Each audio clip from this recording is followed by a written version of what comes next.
welcome to Diceburgh, a brand new stream here on 5% Chance. We are going to be live every other Tuesday night here. My name is Mr. Kurt Wise, also known as Kurt Stridinger in real life. And I have the great privilege of being our DM on this adventure that we're going to go on. We have a great group of storytellers that are going to be here for this evening and joining us throughout the entire campaign. And I can't wait to go on this adventure with you all. So I'm going to let you all introduce yourselves now. If we could start with Arizona. Howdy, long-time listener, first-time caller. My name's Arizona. I use they/them pronouns, and I've been playing D&D for about 5-ish years, as well as another couple of systems, and I'm exceedingly excited for tonight. Yes, thank you so much, Arizona. We're going to pop to Jared. Hi, I'm Jared, or Janders, whatever you prefer. I've been playing D&D for quite some time. I've only played 2 full times, but I've DM'd a crap ton. And I am very, very excited to be playing my precious boy. I'm excited to see him as well. Erica, hello. Hey, I'm Erica. I am probably the most newbie player. I've only been playing probably for the last 5 to 6 years. But have been on this channel a few times streaming with Waller Rats and guest starring in Ash and Shade. And you can find me on all socials at Erica Jean with some orientation of 315 or 15 or whatever you can find me. I'm so excited. Yeah. Steve. Hi, everyone. I am Steve Harvey. Not that Steve Harvey. I am just one of many. We are a match. And I am a theater teacher in my local town, very beloved school in high school. And I've been playing D&D since I was a kid and just love the storytelling that goes along with it. And, of course, the messy stuff that you do with it as well. Yeah, super jazzed to be playing. I'm usually a forever DM with all of my groups, but thank you to the World Wide Web, we have this virtual meetup thing where I can meet all of my fellow nerds and play with you. So yes, super excited. Super. Yes, Steve was the DM for the Waller Rats campaign. If you joined us for that one, I'm excited to be on the other side of the table from you now, Steve. Yes. And last but not least, certainly Brill. Please take it away. Hello, I am that Steve Harvey. My name is Brill. I am the host and co-host and producer and creator of Dumpstat Podcast. I am known throughout the realms as a scourge that should be destroyed. I am known mostly for doing the show and being a very silly goose. I started DMing and being a professional DM epochs ago. For some reason, the number doesn't come to my mind when it should. But up to now, I've been really just being a forever DM, so I'm super excited to join this campaign. So excited, even. I realized right when we went on live that my HP is wrong. It should be 35 and not 45. But hey, now, you're a rock star. Make a mistake in the first nanosecond of a campaign. That's always good. It's okay. It's okay. D&D's all about making mistakes. As far as I'm Tell me concerned. that, please. It'll help. Yeah, great. I'm so excited for this. Thank you all so much for being here. I am, like I said, I'm so excited to go on this journey with you all and tell the story with you all. And to help introduce all of you to the world and the premise of our story that we have going on, our wonderful producer slash man behind the curtain, Curtis Haflet, has prepared a video introduction. So Curtis, if you would please take that away. When I was a child, my parents told me to never go past the stone line. They say the boundary lands are scarred and dangerous. But I've been to the capital. The lands are scarred and dangerous there, too. The people of the kingdom are scared. They're ready for change. They want to be able to dream again. And now, for the first time in 1,000 years, an expedition is ready to leave Solbari! We call it the Feld. It's the size of a city, and believe it or not, it can move. They're taking the city past the stone line? Out in the wilderness to find a new place to live. Sights no mortal has seen before. Lands untouched by any hand. We're making our dreams reality. And forging a new path forward. Together. You know, together. All to find a place where we belong.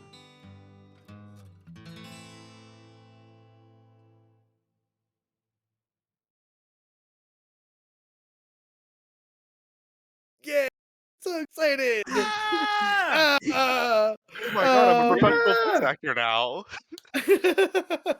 yes, thank you so much, Curtis. Oh my god. It's so cool. Whoa. That we have that. Oh my god. There's a whole Without thing. further ado here, welcome to the Feld, a massive hovering city that is embarking on a new journey into an uncharted and ever-shifting wilderness. Our world is plagued by a phenomenon called the planar drift. The elemental planes are merging and bleeding over into the material realm and crashing together, and that has made exploration pretty much impossible for the last 1,000 years or so. That is until now. With the discovery of an ancient magical device called the Star of Tellurian, the city of the Feld has been constructed that's able to avoid the dangers that are out in the wilderness. And danger is already on its way towards the city. It is up to the heroic scouts of the Mirrenfeld, the advanced caravan, to find a safe passage for their new home. And with that, I would like to go around and introduce our characters. And we will go around in the same order we did before. So if Arizona, you want to introduce who you will be playing this campaign. Hello, it's very nice to meet you. My name is Celestina Paint. On this journey, not only will I be helping you survive the dangers, but I will also be your cartographer, so that way we can map the adventures deep into this uncharted land. Excellent. Nice. And then Jared. Please Well, introduce us to Big G. Of course, coming in at a staggering height of 2'4", with a nice, pastel red scaling, except for one little strip above his little snout. Being a darkened red, looking kind of like a pencil mustache from the 20s. Dressed in a very fine robe of a lavender color with different floral designs on it. Around the trim is a feathery-like texture. And there seems to be a nice bulge that runs all the way from like his shoulder down to the bottom. And who could forget his signature sunglasses he's always wearing?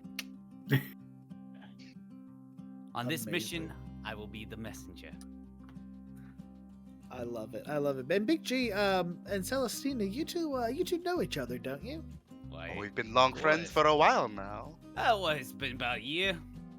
Year and a half, year and 3/4. Not the best at math. However, I've enjoyed every minute of it. Oh, it's been lovely. You've taught me so much about the art of the world. And you've taught me a lot about magic. Who knew that you could do so much with it? I know, it's incredible. I love it. So exciting. Amazing. And Erica, would you introduce us to Rylin? You see Rylin as this almost on the opposite end of Big G, a very tall, probably close to 6 foot water genasi, as she has this tinted blue, almost opalescent skin. She looks like she just got out of a rainstorm, always slightly damp. She carries with her a lovely quarterstaff that is decorated at the top with this wonderful kind of sea type calligraphy and different plants that grow out of the water. She's a little curious about things, as she has just traveled mostly by herself and has stumbled upon different groups as she has stumbled into yours. Thank you so much. And next is Steve. Yes. I am playing Bayor Skeldmate, Leonin, and stands rather tall, 6'5", so he's head over most people, with a massive mane, and he carries a great sword and spear and shield. He's one of the paladins of the Mirrenfeld, and stalwart beliefs with the Shimmer. And those beliefs will hopefully be needed in this journey. And last, Brill, please introduce us to your character. Howdy, howdy, howdy, howdy. I'm kidding, I'm not Western. Hello. I am playing Arguvar Lex, a dragonborn of a very strange order indeed, coming in at a whopping 5'8".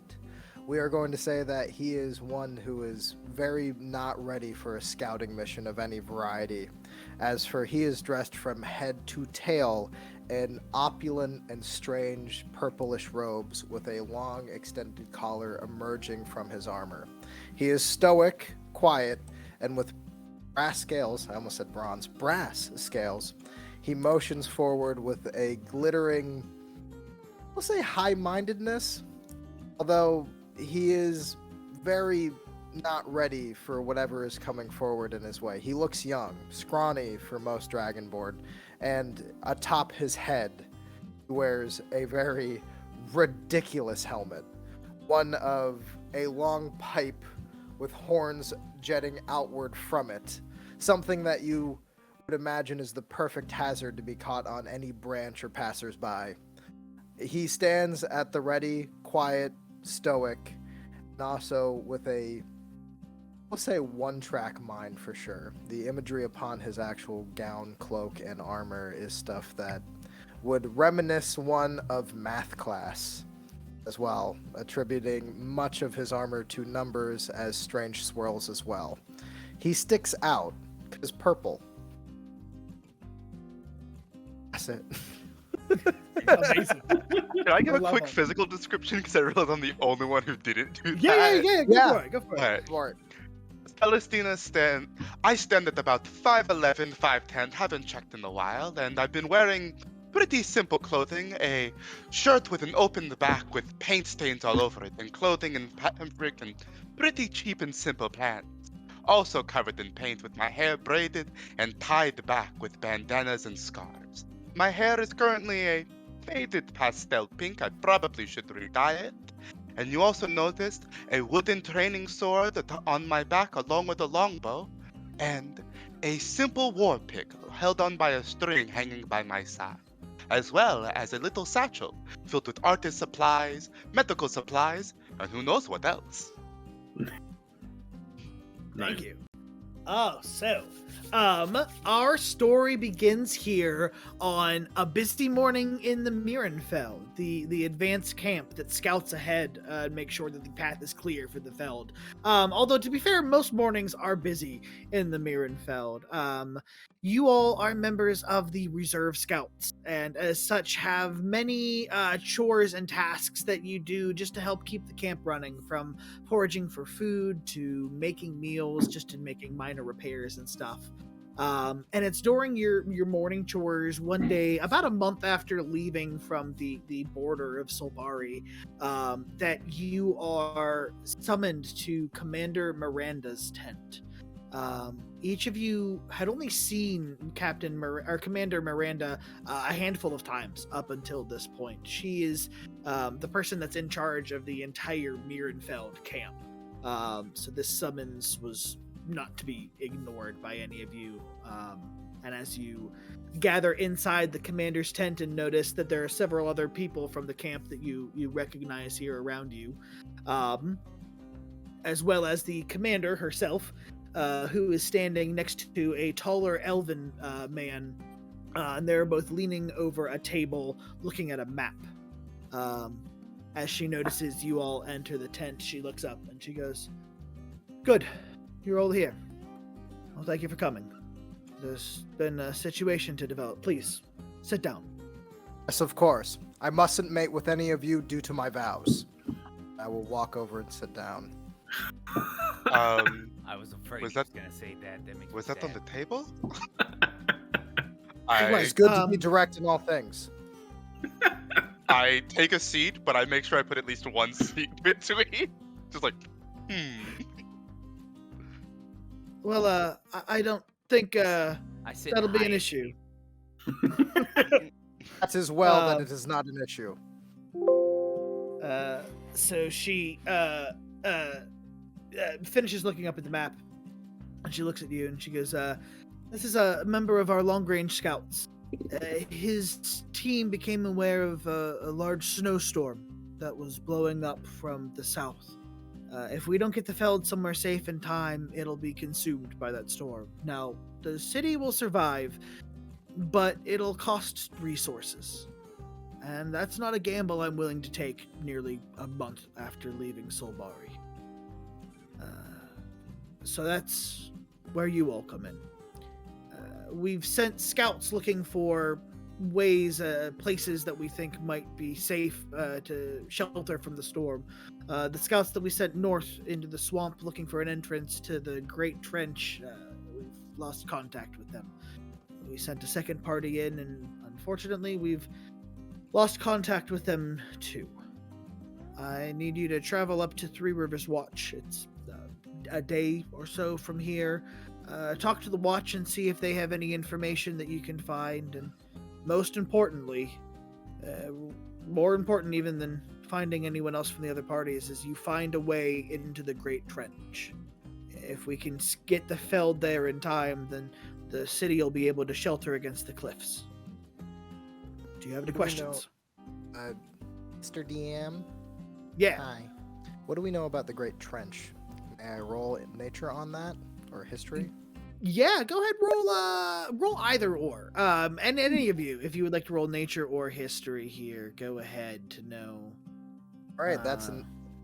I got a crit fail on my nature. Just first roll of this campaign. Hey, but that's Natural- good luck. whoa! That's good luck. That's a 5% Is that good chance luck? Get it out of the way! Or 5% or- chance. Going to be a long campaign. I'll go ahead and give it a shot here. I was like, oh, don't worry. Cool, See, 5. I Just do. let Arguvar go cross-eyed for a moment when she says Great Trench. Actually, you He's still what on about happened- that mating thing. As soon as she says the Great Trench, Big G, you hear immediately in your mind as I say, "What's the Great Trench?" Was I supposed to know what that was before she started this meeting? Listen, I don't even know what Three Rivers Watch is. I'm just excited to be going somewhere. I think it might be on that map. Excuse me. I think I wandered there once. Oh. I got a 22 on my nature. We all looked at you like, Yeah. So Rylin, you know that the Great Trench is a vast trench that exists out in the Boundary Lands. The Boundary Lands, you would all know what those are. It's a series of the closest planar drift areas that seem to be more slow moving and steady. They have sort of set up, I don't know if do we have the map up at all here? Or I don't know if we can pull up the map. We do not. Gotcha. No, you're fine. That's negative Ghost Rider. We don't have that Um, funds yet. So yes, on the the outside of the map, those areas are the Boundary Lands, which are areas of the planar drift, like I said, that change more slowly and have different names. To the south, you would know is an area called the Frozen Abyss, which is where that snowstorm is blowing up from. Above that is situated Also the known Great as- Trench, which is a large divide that has been unable to be crossed, and the land directly on the other side is very hostile. It's called the Moving Hills.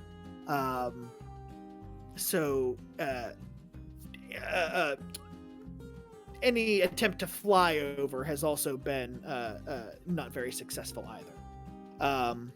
So she is basically, Rylin, to you, telling you to go into like the mouth of a volcano, more or less. Hell yeah. Oh, that doesn't seem too fun. No wonder you guys have lost contact. It's not quite the most friendly of locations. Is it just us going, or are we going with other people? Just curious. Well, you'll be joined by your captain, Captain Yarrick Blythe, and she motions behind you, and you turn, and there is another human man that has entered into the tent. He looks young. He has blonde hair and a patchy beard, with armor that looks way too nice for someone that young to be wearing. And he is, yeah. I have question. I do as well, but I'll let you go. Yes. I look back first to the captain. I must mate with you due to my vows. This trench that we are going to. This place. It is known for death and discord, correct? Well, correct, but to be fair, most areas outside of Sulbari are.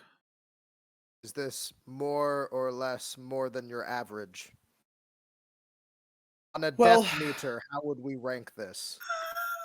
The Endless Swamp, it's not too hard, too dangerous. No one's been able to cross it, which is why they call it the Endless Swamp. No one really knows what's on the other side of it. But somewhere inside of the Endless Marsh is a entrance to the Great Trench. Unfortunately, no one's been able to find that, and no one has come out from ever going into the Great Trench. So it's quite dangerous, yes. Wait, but I'm confused. So it's not an endless swamp? There is an end? well, somewhere, yes, but no one has ever found it. Oh, okay. Sounds a little exciting if you ask me. I will go with them. Volunteer. Well, Volunteer to walk it into wasn't that? exactly a question, but thank you.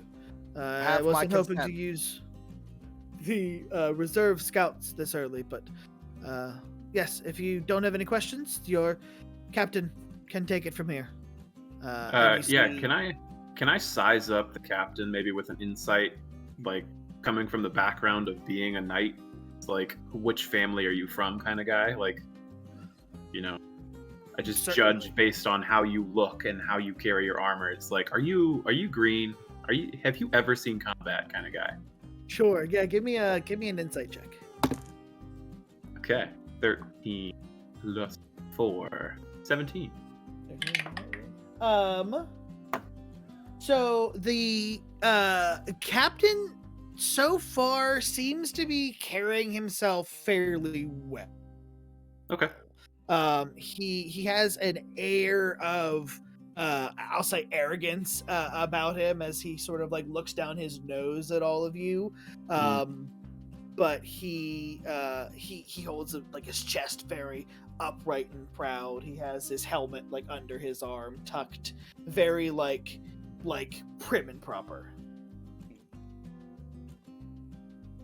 And he looks at all of you and goes, "Right, well, I expect you all ready within the hour.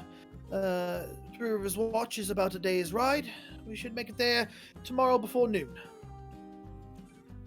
You have an hour to get ready? Yes, I don't expect that'll be a problem. Oh, just making sure. BG, you want to go grab breakfast? Oh, that sounds lovely. Let's go. All right. I immediately kind of get up from there, but as I'm getting up, I want to eye the map on the table. Okay. Yeah. I kind of want to just take a quick glance at it to see if there's like any information that I can gather that like might be different than say some of our standard issue maps or some of the maps that might have been around the camps. See if there's any like extra stuff. Sure, yeah. Excuse me, go ahead and make a perception check. All right. That's a 9. All right. Hey. So this appears to be a larger version of the maps that are pretty standard for all of you. You'll notice that like there are little figurines, sort of like a war map. There's a little figurine for the Mirrenfeld and the Feld, so they can track where they are on the map, as well as a couple of the scouting teams that are placed in various regions. I'll say that you notice they seem to be spread out pretty well in an arc around this whole area, going out in different directions, looking for somewhere that's safe to shelter the city.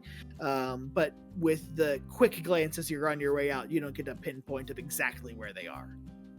And as we walk out of the tent, I'm actually gonna double back for a quick second and say, "Do you guys want to come get breakfast with us? Maybe get to know each other a little bit, or yes, no?"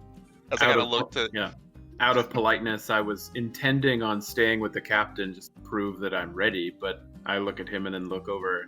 I pop And my I head go with you. Come on, it's gonna be a great time. They have eggs, brats, mashes, anything you want. It's the best tavern in all of the Felds. Come on. Come on, it'll be fun.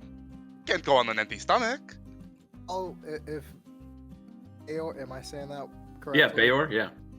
If Bayor starts motioning towards them, I'm just going to grab your arm and lean over and go, breakfast could be dishonorable. Eating could be dishonorable. I'm paying. Like I'm fine with fronting the bill. I want to get to know all you. That's fine. Like it's easy. Come on. I We have to pay for our food here? I've been paying every single time. What do you? I believe are we a not friend supposed to might be pay? a I thought it was free. Oh my goodness. How much money have you given do them? not wish to speak ill of him, but I do believe him to be a drunk. You might need a moral compass then to guide him along his way. There's no compass, only the grand calculation. Whatever you say. We'll Rylin, have do you that. Rylin, do you want to join us for breakfast? Yeah, I haven't eaten yet. I could join. What is the food you mentioned? I'm not sure if I've ever really. I mean, I've had eggs. I know what those are, but I don't think I've tried the other things. Oh, This could be interesting. The traditional Underdarkian recipe. Trust me, it's a knock your socks off. At least 60% edible. And apparently it's free. And this Underdarkian breakfast is the last hot meal, last bit of warmth that you all feel for the next day. As within the hour, you are on your way to Three Rivers Watch. And as you exit the foothills that the Mirrenfeld had been traveling through, you quickly come down and enter into the area that is known as the Endless Marsh. And it is raining constantly. There's a low fog that clings to your boots as you ride your horses, and it grows thicker as it goes out and then blends into the clouds that are in the sky. Drizzle has just soaked your cloaks for a day straight. There is little warmth to be found, but thankfully you see Three Rivers Watch jutting out of the swamp ahead of you, and as you ride down and cross a little rickety wooden bridge across one of the three rivers that combine to give it its name, you ride up to the gate of the city, and Yarrick pulls up and turns around and goes, "Oh, well, isn't this a lovely sight? Right, well, I will take the horses and find whatever says is an inn at this backwater city. You all go and find Filson Mower at the watch. He'll have any information for us. And then once you do, please come and find me and we'll depart." Filson Mower. And he turns quickly and points to you, Celestina, and he goes, Scribe. Yes. Give me those maps so you don't lose them. I stop for a second and say, all right, like kind of being a little bit offended. And as I reach into my satchel, get them, and I take them out of like their waterproof case, like the leather pouch that kept them like from getting ruined in the rain. As I'm handing them, would you mind giving us a description of the person we're looking for, so that way it's a little bit easier? Yes, of course. And he takes them and puts them in a pouch, and he actually hands you a letter that is a little symbol from the Mirrenfeld that should get you access to the watch. Says, Filson Mower is a member of the watch. I believe he's a senior member of the watch. He's an older dwarven gentleman. If you make your way to the watch, you should be able to find him easily enough. All right. Thank you very much. Right. We are looking for a dwarf. Yeah, an older dwarf up at the watch. As soon as his back turns, I go to Big G and say, Big G, what does this say? As I hand you the letter. I just start reading it like slowly, but like pointing each letter out and like, oh, it says. I ask Arguvar if dwarves have anything to do with the mating. What'd you say? I'm sorry, you cut out. I said I ask Arguvar if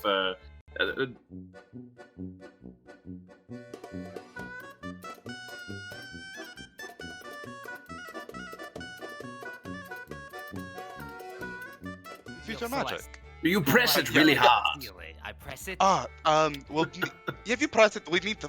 Is it still raining around us? It is, yes. Yeah, it's like a slow we're misty not. rain. We might just want to hand it over to them. I don't think we're going to be able to read it. In fact, we should probably hurry. That's Tuck very it simple into the other parchment. side of my robe. Lodge G, this looks very unbecoming of us, but we What? will proceed. Large G. This, I mean, you if know, we're you're the the back of- first person that's ever called me Large G, and I'm not against it. It's pretty cool. Is that not your name? No, it's no. My name is Geralt, but my friends call me Big G. Big G. Yeah, we do, Big G. Yeah, and you're my friend now. Like we're hanging out. We've been on this journey together. We've at least like exchanged names. So like we're friends. We are, in fact, companions on this journey, correct? Oh, this is great. I make Celeste. I I'm mustn't making let so you many die. friends. I love this. No, it's raining a lot. We should probably start moving a little bit.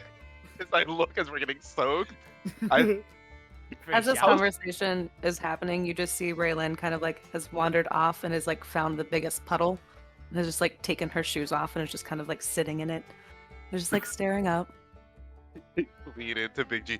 I'm gonna love this group. I feel like we're going to get along perfectly. It's so lovely. I love I it. think that we understand each other, and I think it's going to be great. Listen, and we I made start, friends and we're getting a free shower right now. This is amazing. it's more than we had before. I am going to walk over to our water ganassi who's just vibing out and go, I'm afraid enjoying puddles is not part of the code. We must continue. What? Okay. Would you like to tell me the rest of this code? I don't It want would to. take too long. It takes 1.5 years to actually memorize. Oh, we got I nothing did but as a time. boy. Wait, if it takes a year and a half to memorize, how long does it take to repeat? Twice as long. Well, then later. All right. 3 times as long to write down. So as you Luckily, I all can't do enter the city, it becomes very apparent that it is less of an organized city and more of a loose scattering of houses that have just pulled together around one larger small fortress that has been built on top of a rock in the middle of this swamp. You see there's small fishing boats that are out on the muddy waters of the river with 2 fishermen pulling up a net that is just almost empty. The streets are sparsely populated, mostly people just keeping their heads down and hurrying about their way. You notice in the little town square that is in the middle, that the gate opens up into, there's several smaller shops, leather worker, like a general goods store. You see down one road, Yarrick leading the horses to a stable and a small inn down the way. And in the center of this town square is a large billboard that is covered in sheets and sheets and sheets of paper.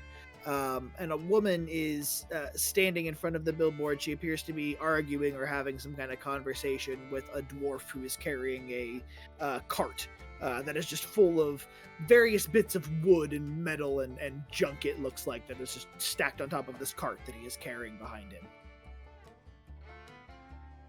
And just to be understood that this is just forward group. There's no floating discs or anything. They are literally stasis. This rock. Correct. Yeah, this is just a city. You would know Three Rivers Watch is kind of famously like the furthest point outside of Solbari that mortals have managed to settle and have a permanent like community. Hmm. All right.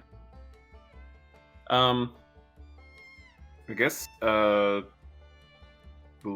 would want to look around for anyone that resembles like they know what they're doing, in like guard, like somebody wearing armor or is watching the crowds a little bit more. Sure. Yeah. Go ahead. Perception check for me. 10. 10. 12. So looking around, like I said, it appears like most people are just hurrying about their business, sort of doing their own thing. You try to spot a guard and you notice everyone has thick leather cloaks with hoods that are pulled up, making it hard to distinguish.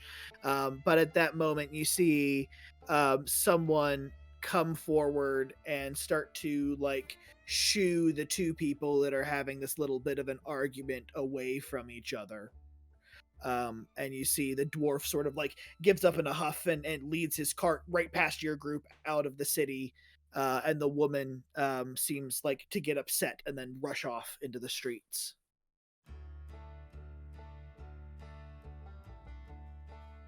Odd. Is that the person we're supposed to find and talk to and give us information? The cop? He didn't seem like he was a captain of a guard. There's Worst much discord Oh. here. Worst Um, case scenario. I mean, should we just we go are up supposed to and look for. ask? I can go do that. Do you? Would you like to? Be quick. Why not? Hey, excuse me, sir. Excuse me. Just, And chase him down. to be clear, who are you going to search after? The I was dwarf? going after the dwarf. Oh, the dwarf that just went past you. Yeah. Oh, he you see him like throw his cart down and he turns around and he goes, what now? Oh, well, good evening, good sir. You look lovely today. I was curious. I'm looking for a person, and I like pull out the letter and like, do you know who this person is right here? So as soon as you say you're looking for a person, you see his eyes sort of glaze over. And he's like, you and everyone else, go bother someone else. Go bother the watch. As he starts to do that, I'm just gonna make a minor illusion on my paper of a dancing, like, gerbil. Just to catch his attention, be like, oh, but look, it's a pretty cool thing. It's a rodent. Oh, It's interesting, right? that's Look, I kinda can neat. make him dance. And then all of a sudden That's you kinda start neat. hearing like chimes and chings from it as like music starts playing from it. And The I'm dwarf like, discovers his first meme. eh? So the dwarf looks down at this little dancing gerbil with the chimes going off, and then he slowly looks back up at you and the rest of your group and goes, you're new here, aren't you? Yeah, I'm sorry. I don't know where to go and I'm just lost and we just need some direction. Just arrived. Mustn't mate with you due to my vows. Hey, yeah, he can't mate with anybody. Apparently it takes like 2 years. Proof. Oh, That is Not- incorrect. all right. The Well, wedding ceremony is quite beautiful. I'm sure it is. Are If you you'll the man just- we're looking for? No. Are you the captain of the guard? I'm What- sorry. He's a little abrasive sometimes. For just the captain. Maybe My like the order is known gods, for the charm. watch, the watch. I'm sure it is Arguvar. Let's let the big G talk for Yeah, a moment. the I gotta man- pull you aside a little bit. Do Okay. you know Going where the back- watch is? We're looking for like the guards and like the captain. We're not from here. We're kind of, well, we're new to town, and I thought you had a friendly face, and I thought that you'd be willing to help us. The man who now has like been looking back and forth between you and Arguvar, and has just sort of been bewildered at this point, is like, go up there. The watch is there, building up there. Is where you could find anyone. Oh, I Leave thank you. me Hey, what- alone, please. And well, here's for your trouble, and I hand him 2 gold. Oh. Hey, I mean, that's customary, right? You helped me, I help you. I guess Look at Thanks. companion. he's very Did we buy? confused now as he pockets the buy? gold and is like, well, I guess, have a good day. If you need any more help, we're out at the Artists Well, Guild. of course. Thank you for being such a pal and such a friend. And I walk over to Celes, and I go, Says the artist I guild, and did. I've stopped listening to everybody else. I'm like, did I do everything right? This That's how it dwarf is typically now goes, a right, Da Vinci. Celes? Like, you that's did that's a like- lot. Is that, He said the artist guild. I'm sorry, Big J. I don't mean to distract. I can't get distracted. We need to make sure that we do this. But I force myself to start walking toward the guard, despite wanting to ask 1,000 questions about the artist guild. Did we buy? What was bought? Information. Bought a tome? Start looking around large G for something. No, he just. You took a year and a half. I mean, he literally just pointed at a building. I figured that's the building to go to. So I was like, here you go. This you exchange of information for coin. Like, I've been told that's how it works. I have much That's to how it learn. works. It took you a year and me a too. half to learn your equations, yes. They were How big much? equations. How much would you wager that someone would pay to learn them in an instant? That is information. It is worth something. You're gonna start seeing smoke come out of his ears. He's actually running the equation in his head, and he's actually, like, that's you a see lot! you see a lot of religious indoctrination just go through his head really fast, going. Literally the equation floating in front of his face. Exactly. I think we should continue. I've started walking towards the big building, towards the guards tower. You're headed up towards the watch building that was pointed Yeah. out to you. Yeah. We're losing our scribe. And I'm trucked. You're not losing me. I'm only 10 feet ahead. But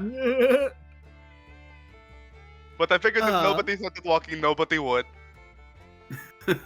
I'm Can I gonna. just- Oh, sorry. I need to say something Yeah, very go right quickly. Somebody in the chat for Twitch said I'm playing a paladin.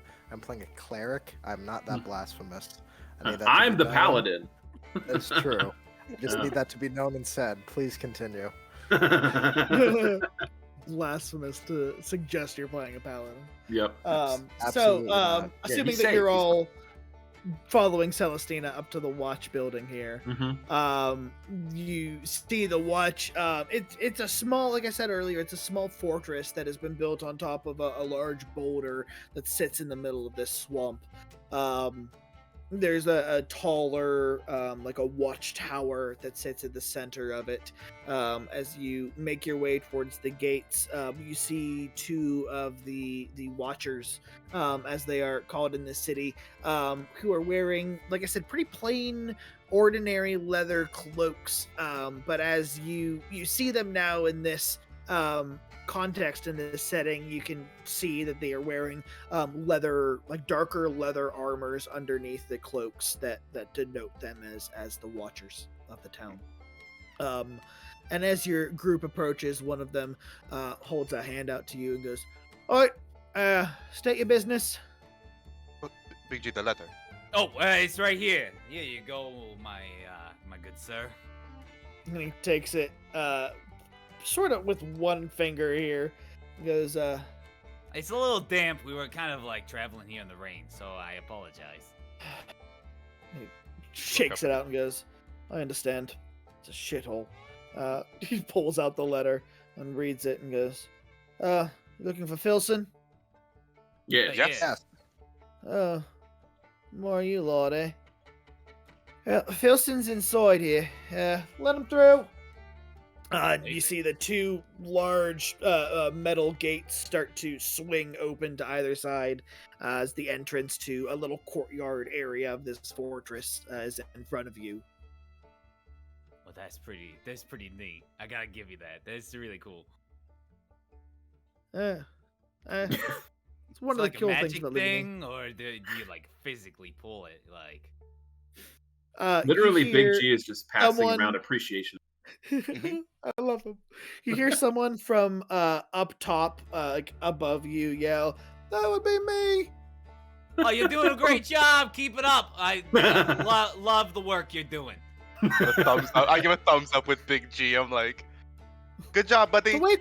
The weights are kind of heavy. Could you go through? Oh, No, sorry. certainly. He's gonna go home tonight and be like, "I did a good job." Hope so. Yeah. Would you like to be appreciated every now and then? That was a very nice person. We need to move. As you step through the gates, the last one of you notice, like, as soon as you make it through, they start to close after you, as if the person above has let go of this heavy weight. And as you enter into the courtyard, you see various members of the watch that are gathered around. Some are in a corner, like sparring and training with each other. Others just seem to be like walking back and forth, going about their business here. And as you enter into the courtyard, out of the main center building is an older dwarf with graying hair and a graying beard that walks out to greet you. He goes, "All right, you're all the lot from Mirrenfeld, eh?" Yes. Yeah. Yeah.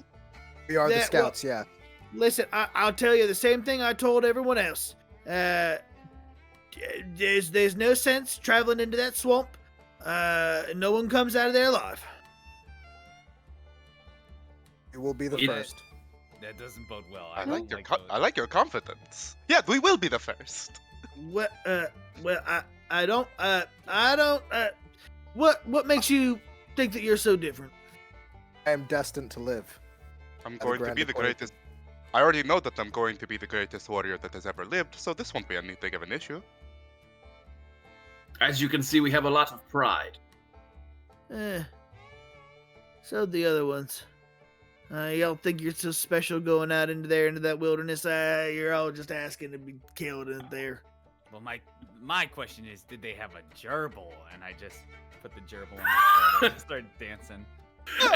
I just calmly put his hand back down so the gerbil kind of goes back in, and I say, the Mirrenfeld needs us to move the city into the big trench, and the only way that they do that is for us to secure safe passage. The gerbil, and I let the gerbil dance. And you see Big Filson. G, not like rodents. Please put that away. Well, We just figured out Arguvar's trigger is rodents. I do not enjoy them. Giant rats, he's out. They are key. Yeah, you see they can be Filson sort of friendly. take a big sniff and go, "Well, if you're dead set into heading out into that swamp, I'll tell you this. Whatever you do, don't look out into the mist. People who stare out into the mist, I don't know, they never come back. Something happens to them." Don't. I'm kind of looking. Do you know? Actually, I'll let Rylin speak first.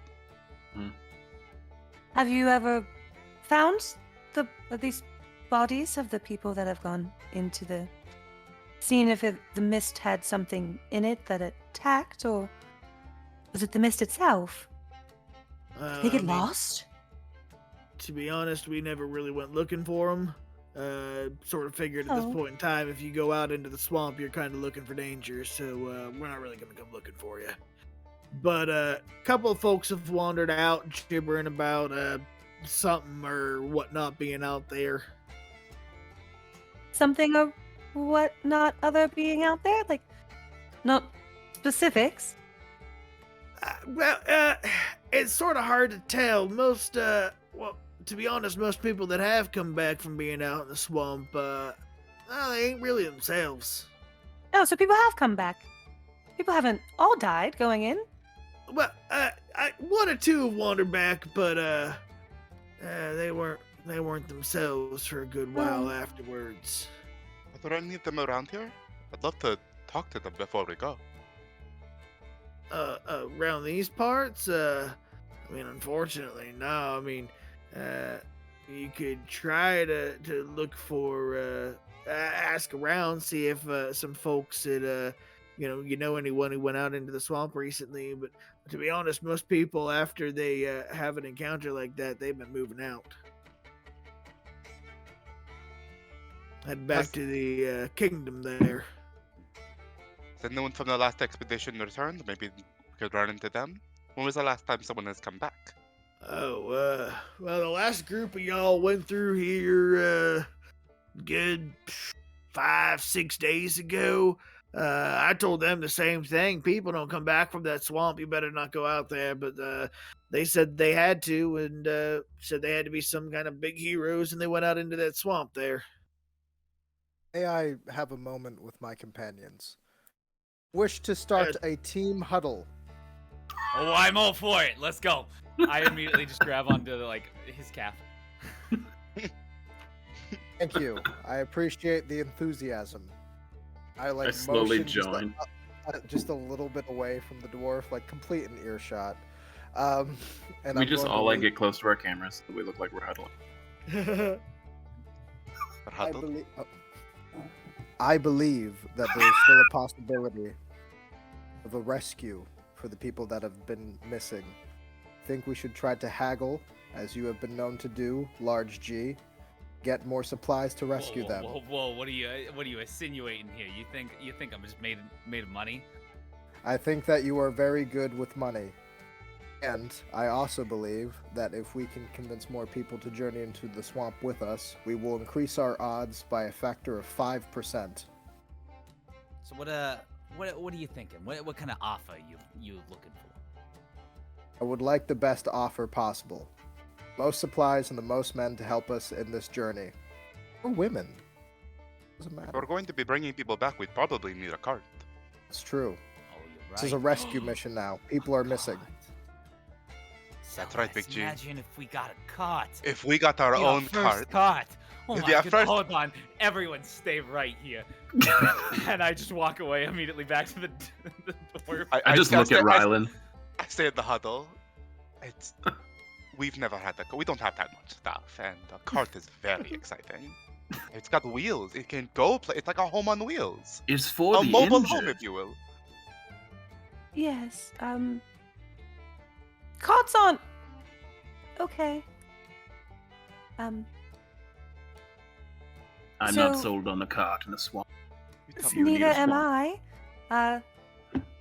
Carts and waterous territories don't really go hand in hand.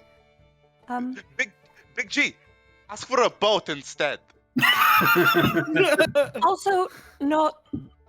I think just walking might be a little bit more feasible and not slow us down if it's an issue of how long we are in the swamp, how much we are in the mist. Maybe just on foot. This is Might an be- agreeable plan. Maybe just rope. Rope. Maybe just rope. I think we have that. Extra rope.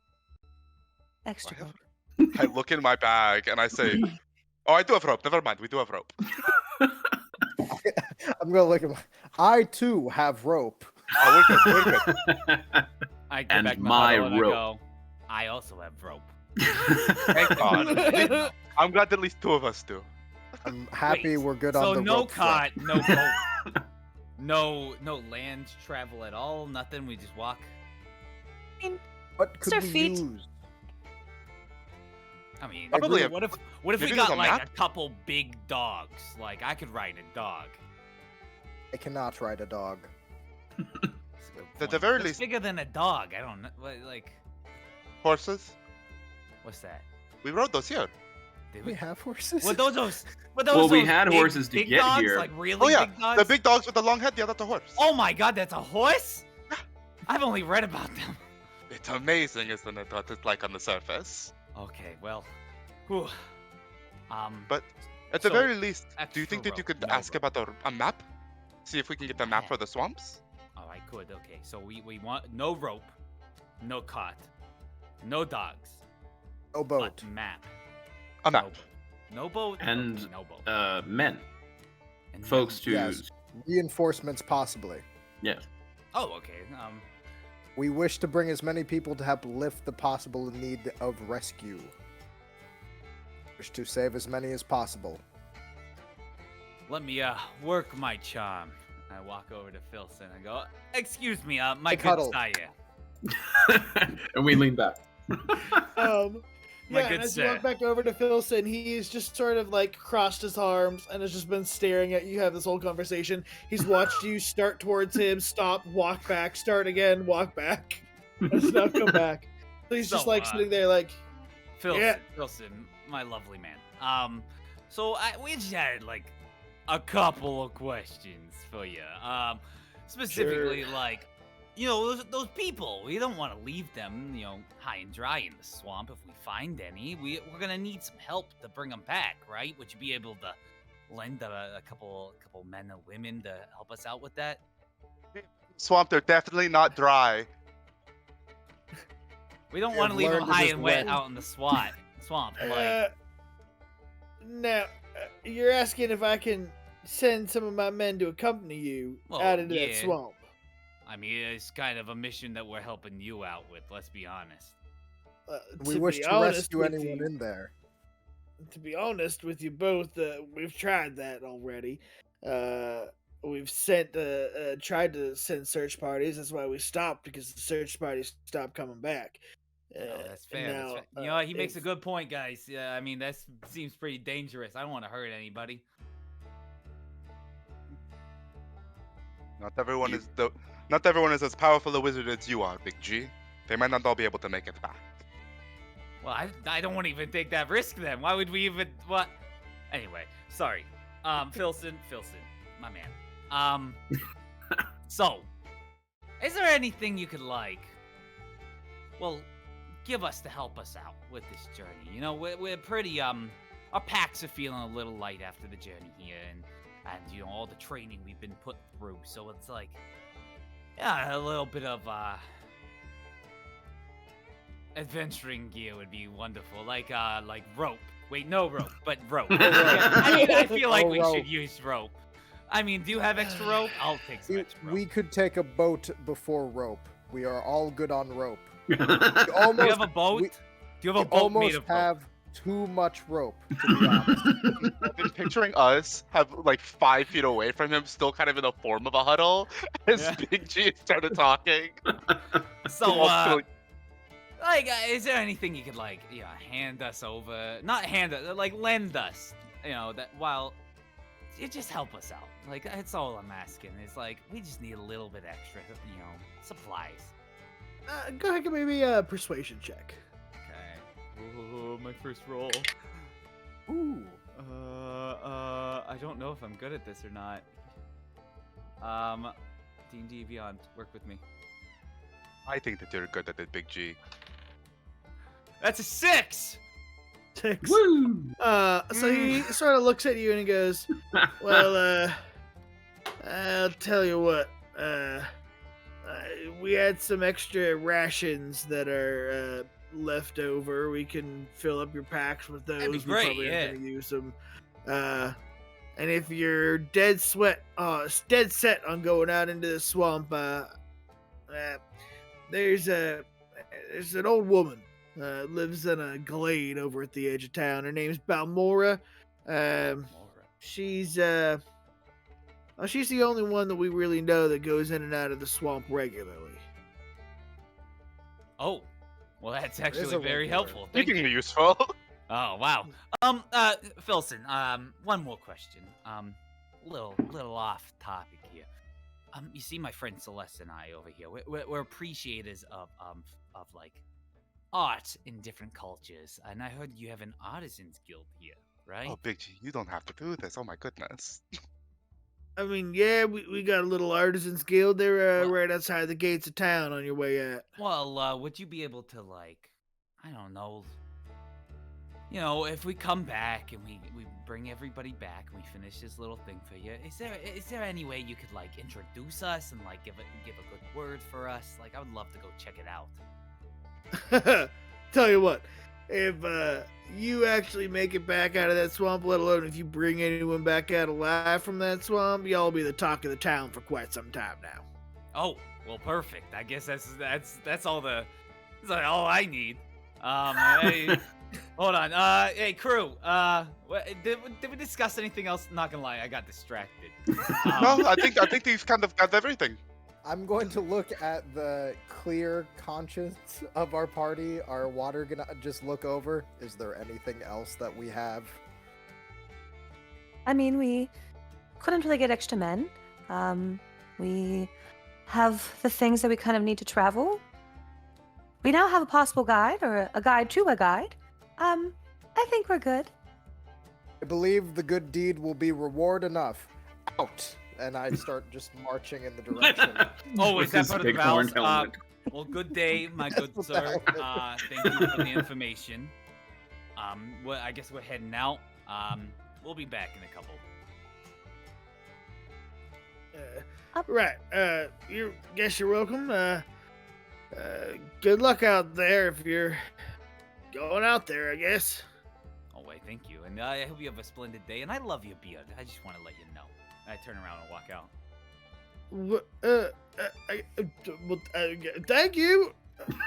Well, the second person y'all have managed to just really throw off their guard.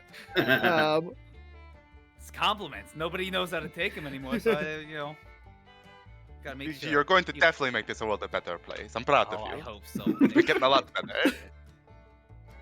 I appreciate it. So where'd that brass scaled individual go? I am here. Oh, Oh, hello. Hey, Just reappears. so we're going to Poses in. Balmorra's, right? That was it, right? Right on the edge of town, going towards the swamp. Balmorra. Yes. Balmorra. They could be our guide, or at least a possible help. They seem to be the only regular that goes in and out of the swamp, which is information I wish he told us at first, but he seemed to wait on that factoid for quite a while. Better late than never. Yeah. That's true. And I'm going to look at all the rope I'm holding and start stuffing it into my bag. That's a lot of rope you've got there, friend. I'm a bit of a collector, Oh, yes. is that the collector's rope. edition rope? You should Didn't have that know. sleeve. Right. They're foil rope. So we're going to the glade then? Yes. Absolutely. Should we... Are we taking the captain with us, or was he just like our guide to get here? I will be honest. I don't know about our captain and his usefulness. Big G, would you mind sending him a message, letting him know where we're going? Let me see if I could actually do that. I don't think I'm experienced enough to do Big that G yet. starts just... No. Nope. No, do no. that. I pull out Just- a very nice Hey! lavender-bound rope. Not rope, book. Oh, rope. More Yes. rope. I actually have a spell rope that I write on. Ooh. Kind of dope. I take it. No, Go, rope. it's a spell book, and I Rope. look through it and I go. Unfortunately, no, I can't do that. I'm sorry. I'm not experienced enough. I haven't traveled around enough and learned enough. If it No. warrants it, we can find him after we visit Balmorra. Well, we can start heading that way, and I look towards the captain of the guard that we had seen. What was the name of our guy? Like, who was going to be our leader on this expedition? Yarrick? Yarrick? Yeah. Dark Excuse me. I go to our dwarven friend here, who is still probably off thrown by the compliment. Yeah, at this point he turns back around and is, yeah. would you mind doing us a favor? We're going to go ahead and start heading towards the Balmorra person that you had mentioned, right by the glades. We have a captain whose name keeps slipping my mind, but I know it begins with a Y. Yarrick. Yarrick, thank you, Big G. Yarrick, kind of scrawnier guy, fancy armor. If you see him, would you mind letting him know where we're going? And tell him that we will wait there by the glade for him? I guess I can do that. Yeah. I appreciate you. I appreciate you. Thank you blonde. so Blonde, kind of scrawny, very fancy armor, a lot fancier than you would expect for someone to really be wearing out towards the swamp. Seems a little bit, but it's fine. Yeah. Yeah, you out-of-towners tend to stick out. And then it I shouldn't be wouldn't hard to call find his them. armor fancy. I would call my armor fancy. I'm gonna kind I of look- walk off the huff. Believe it or not, more than one thing can be fancy, Mr. Friend here, as I looked at the dwarf. Mr. Fancy Pants. But please and thank you, I really appreciate the help. You're And I welcome. start- You're all a very odd group, you know that. Oh, I thank you. I appreciate that. I mean, We prefer the term colorful. And I start walking away before you can give any form of response. We have marched away from him like twice. We Yes. marched More than away- that. March We've back. hit him with 2 concussion And away. grenades of just thought. we marched away and was one more thing actually, and just turned our whole T pose just confused. I mean, we only had what, a day to do this, so we might want to hurry a little bit. oh, that's Mhm. right. This is true. I'm going Storm's to start coming in. running. Whoa! Oh, I jump on his back. So I apologize. I wasn't clear about that. You all have about a week before Oh. you need to report back, but Oh, it's still goodness. a pretty tight time crunch. Yeah. Okay. Then- I still jump on it. I'm going to go. I believe it's actually a week and go into a slight jog. I immediately catch up just walking. I still jump on his back. So If you do that, I am going to stop for a moment and I'm like, just be careful in my bag. I have very important things, No, it's fine. The rope is safe with me. not just the rope. Your secret safe So, with me. And we have a Arguvar dramatic pause, but then we keep. jogging then back to with jogging. Big G yodeling behind him. The rest of you following along easily. You're making your way to Balmorra's. Mhm. All right. So getting directions from the guard. They tell you that it's back across the little bridge you came from, and up the river. It's not easy to miss. And sure enough, as you follow those directions and make your way to the little glade, it isn't. As in the middle of this swamp is a small hut made of wood and shambled together. There's a large chimney smokestack where a wisp of smoke curls out from the thick reeds that it sits in. At a small a small muddy trail that leads from the main road up into this little glade towards the hut.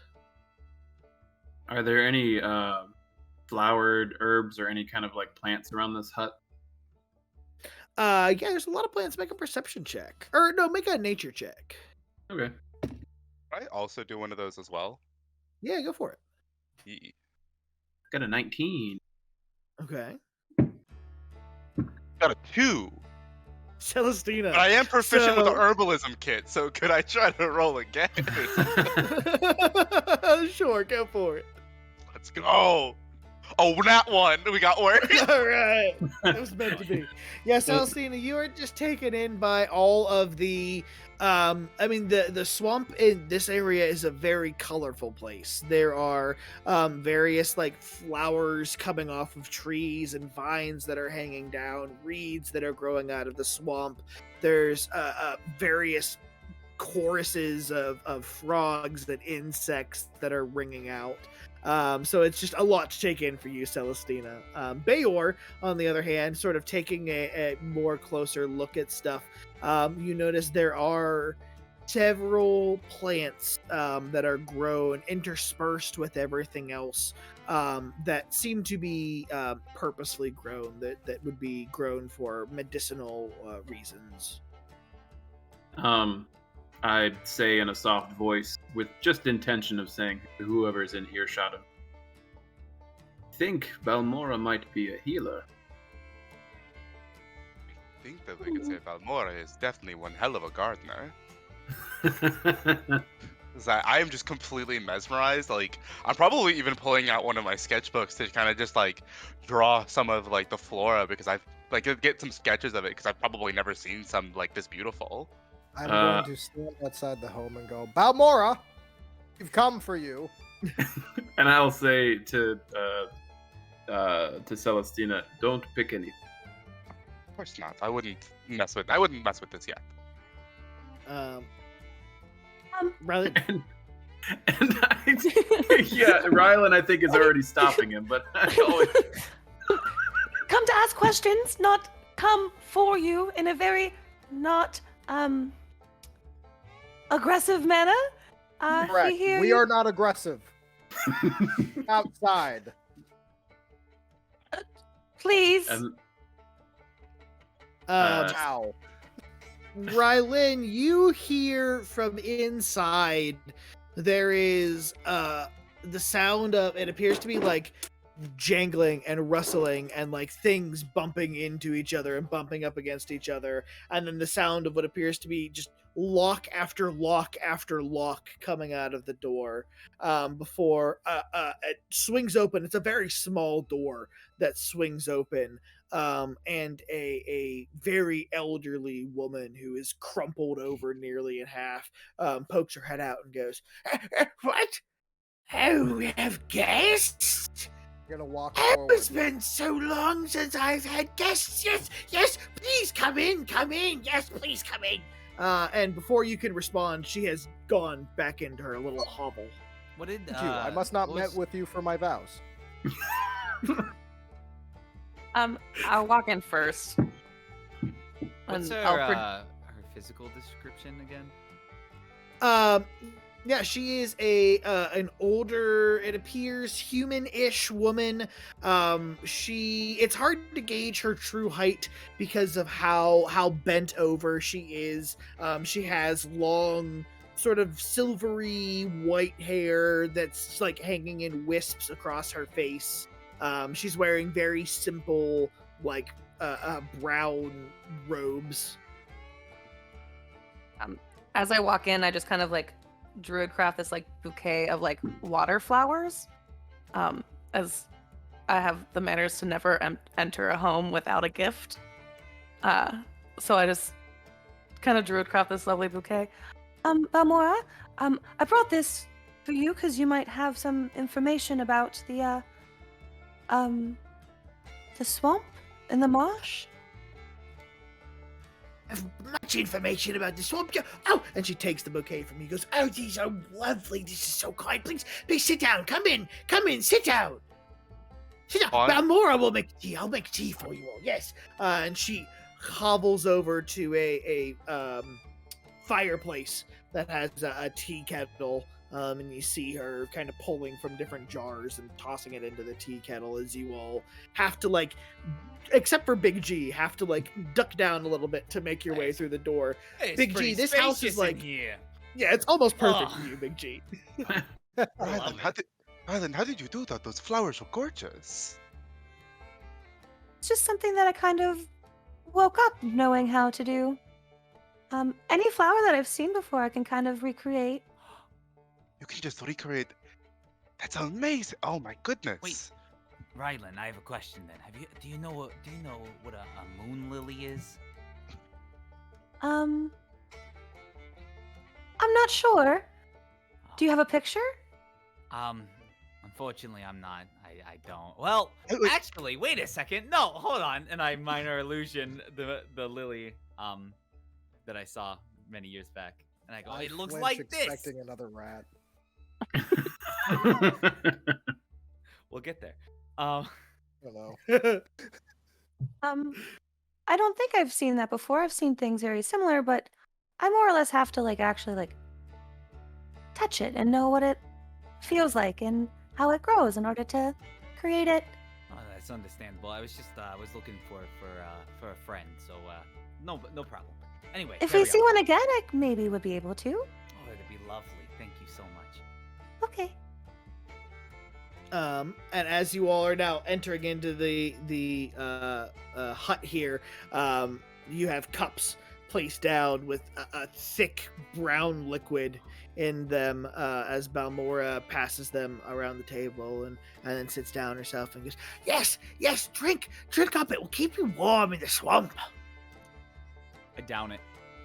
Do you live alone here, Balmorra? Oh, yes, Balmorra lives, well, mostly alone. You're never really alone with the swamp. Why do you say Alright. that?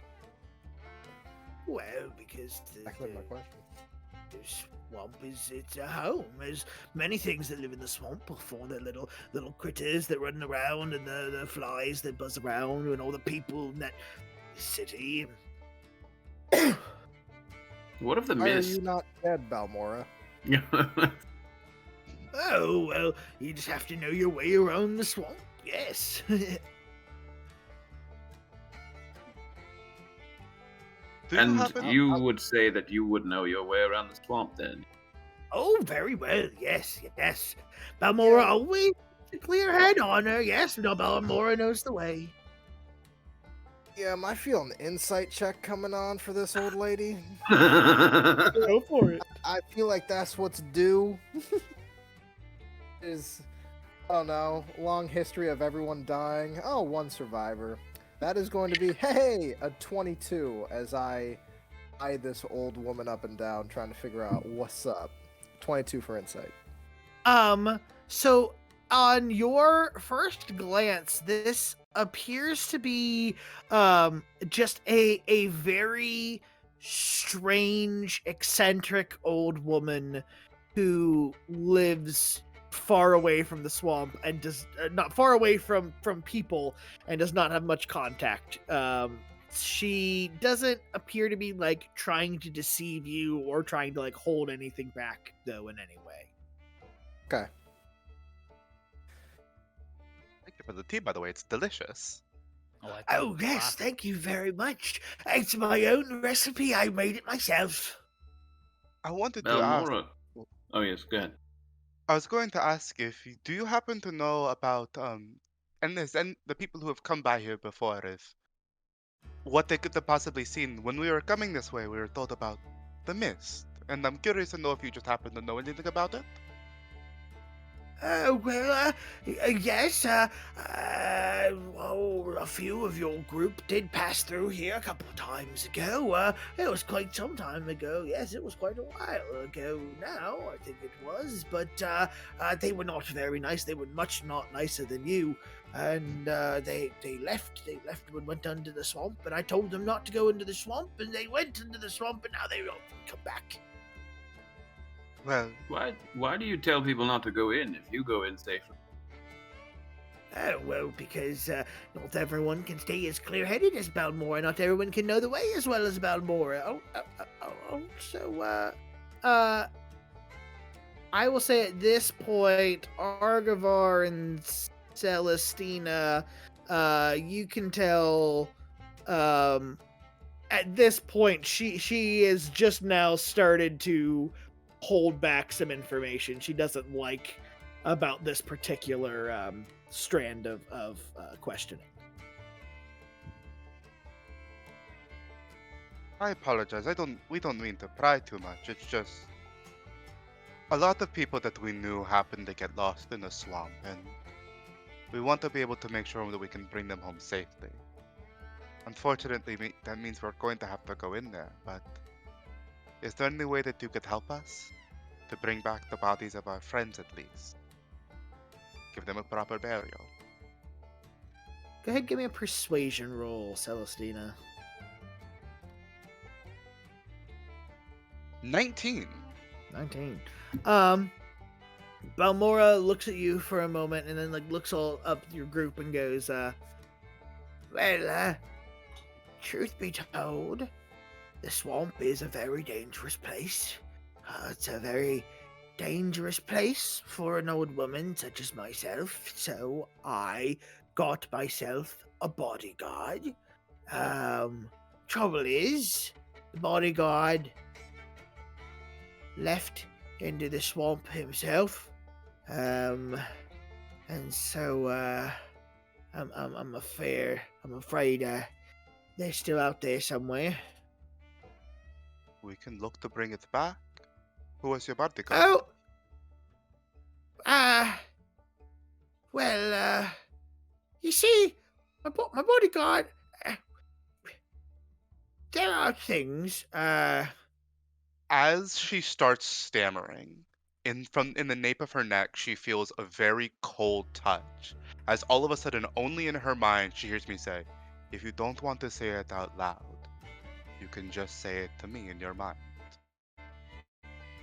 As I establish a mind link with her.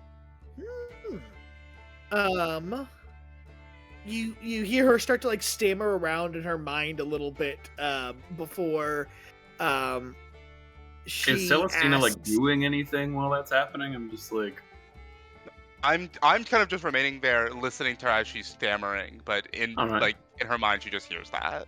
all right. and I would say, yeah, for all of you, you see her just be like, but Celestina, you hear in your mind the word Banderhob. Banderhub. Like again, this is all just in her mind as well as I'm kind of sitting here. And this Banderhub, is this something that we're going to be able to bring back to you safely, or is this something that we need to look up? She actually says that out loud now, and then looks around and goes, "Oh, I'm very sorry. No, I'm sorry. I don't want that back here. And if you're going out into the swamp, you might want to keep an eye out for them. They're nasty creatures. They're sort of like a very large frog, but they have quite an appetite on them. They have quite an appetite indeed. I'm afraid, well, that might be where some of the people from the town have gone. Some or all? We can. Well, some. You see, people were disappearing into the swamp before I summoned my bodyguard. It was only after people started disappearing that I needed protection. Where did you Something summon? that is killing people. What was that? You summon something that is killing people. Well, no, not originally. I didn't. Originally everything was going well. I summoned the Banderhob, and it was under my control, and everything was fine and dandy. He was a very good bodyguard for about a week or so, and then well, normally before they've just sort of into the air, right? They just into the air and they vanished. But this one, he stuck around. So I had to make sure.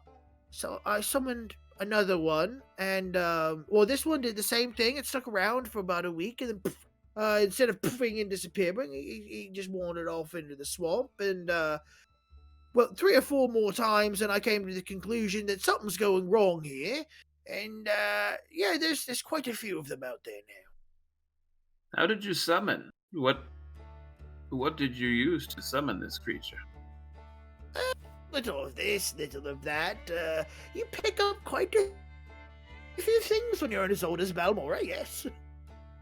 I imagine so. And I kind of look to Balmorra in her mind and I say, unfortunately, we're still going to have to go out in there. I know that you've probably brought these creatures out from the goodness of your heart, but is there anything that you can tell us to deal that might make it easier for us to deal with them if we do happen to run into them?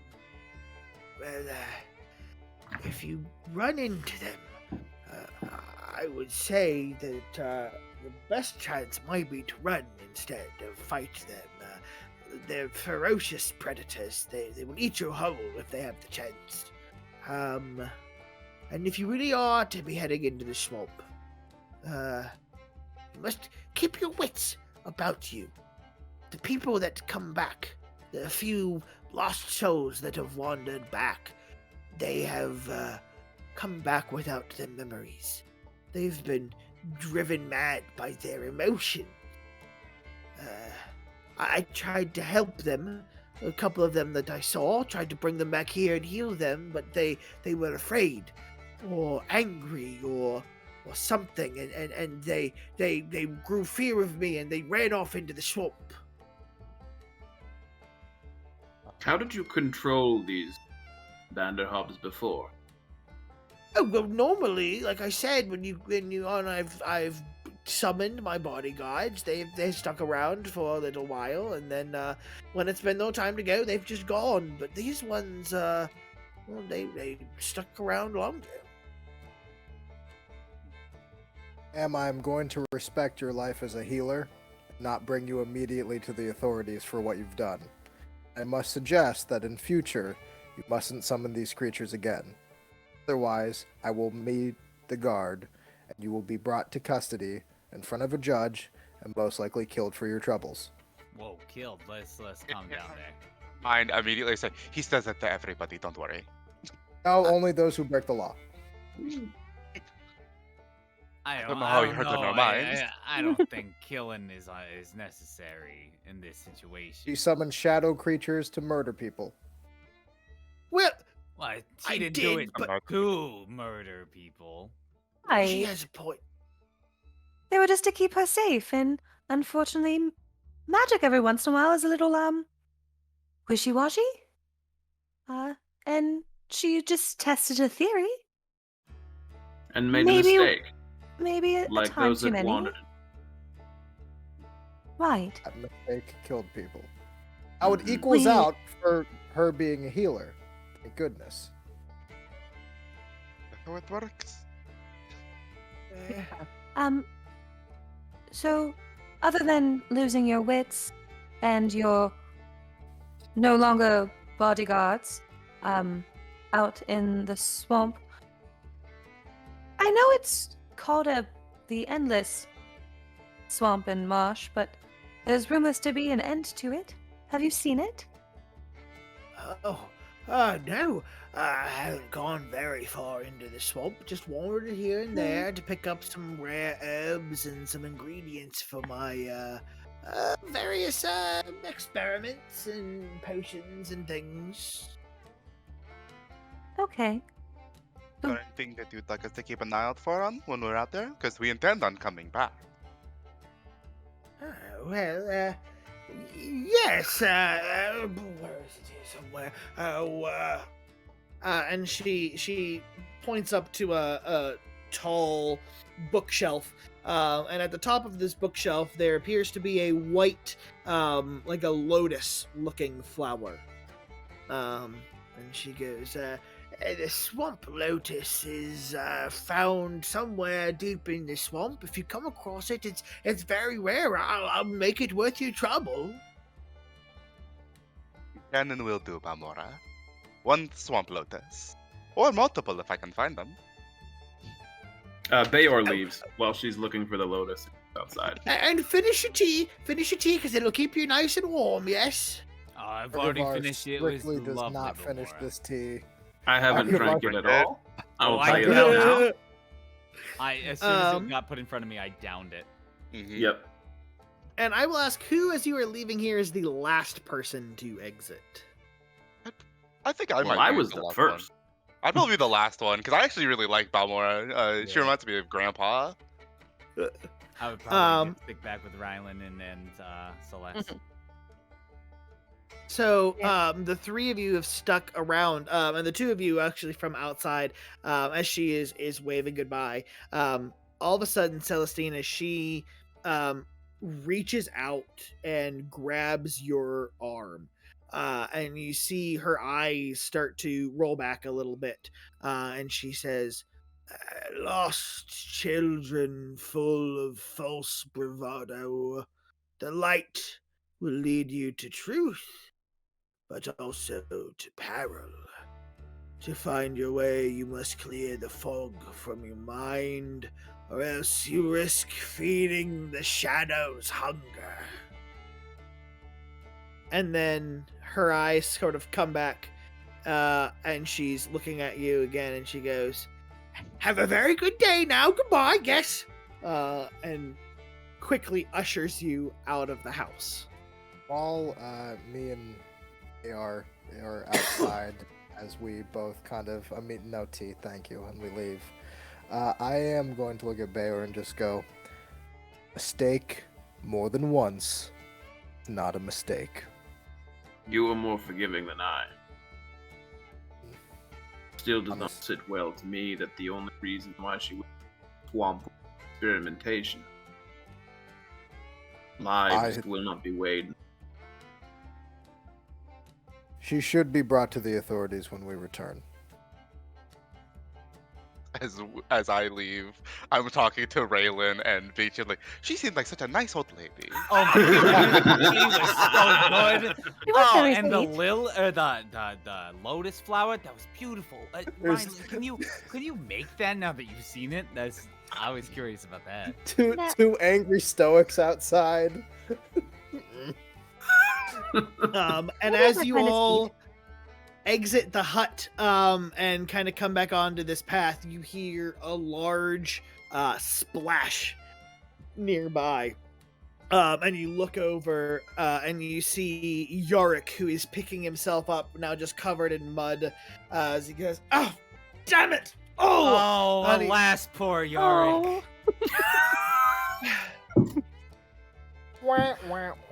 He works his way up to all of you. I knew that was going to come at some point in time. He walks his way up to all of you and is just like, "Now, you were supposed to all get to me before you left. Now, please tell me you found something useful." The light, clear the fog from your mind. What? Some good tea. We found some good tea. Grandma told us, clear your mind of the fog, follow the light, there will be peril. Also, watch out for what were the name of the creatures again? The Banderhobs. Banderhobs. By the way, there's at least 2 Banderhobs. There's a little more than just 2 Banderhobs. By the way, what's a Banderhob?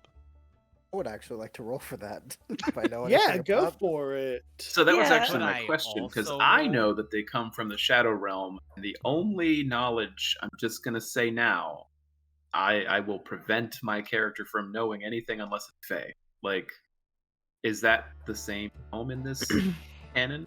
Shadowfell?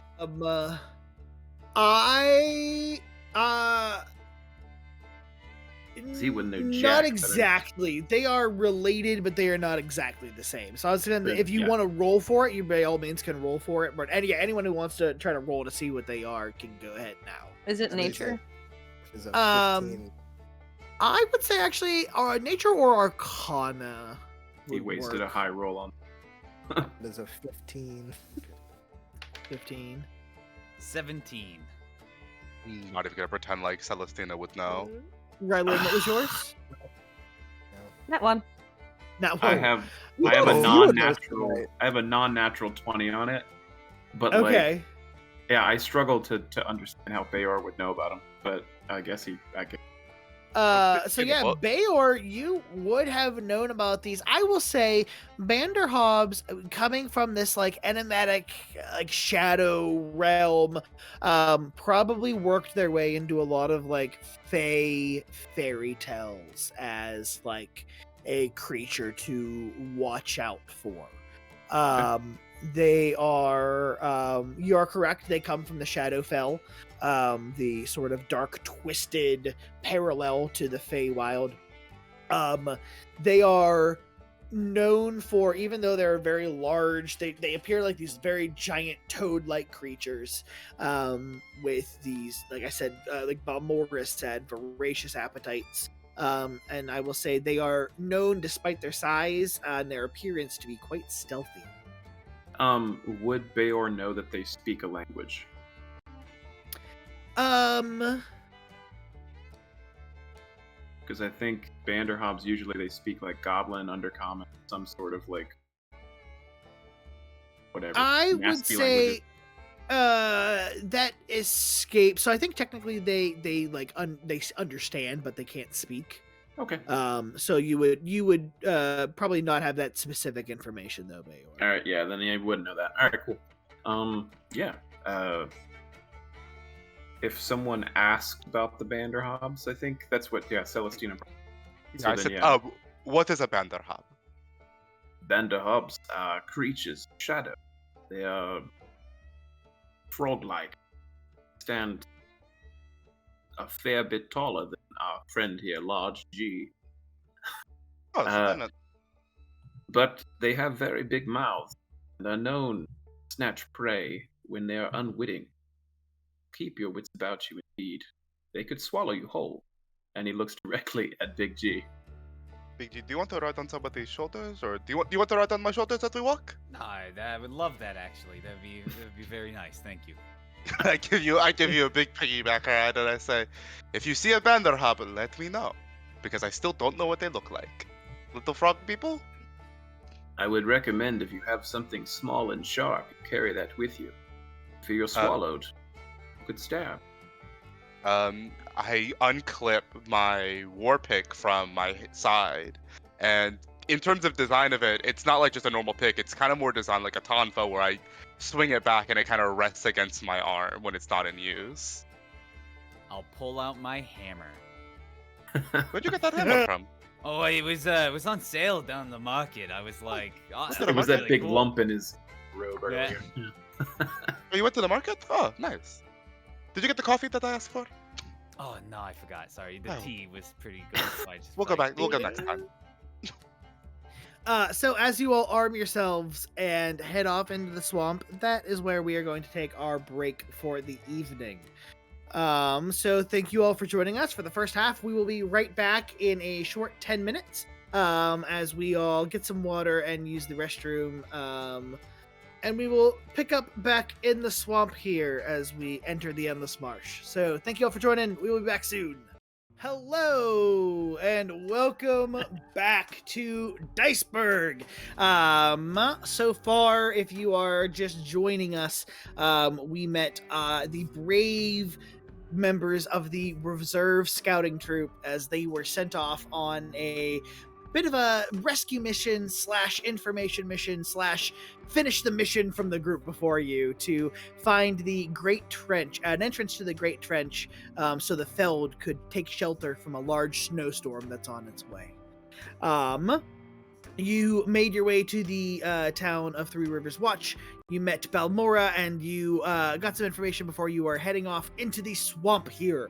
As we head off into the swamp, Rylin, as you are leading the group here, I need you to make a survival check, please. Of course. All right. Oh, that went a little haywire. You can do this. That is gonna be math. 24. Excellent.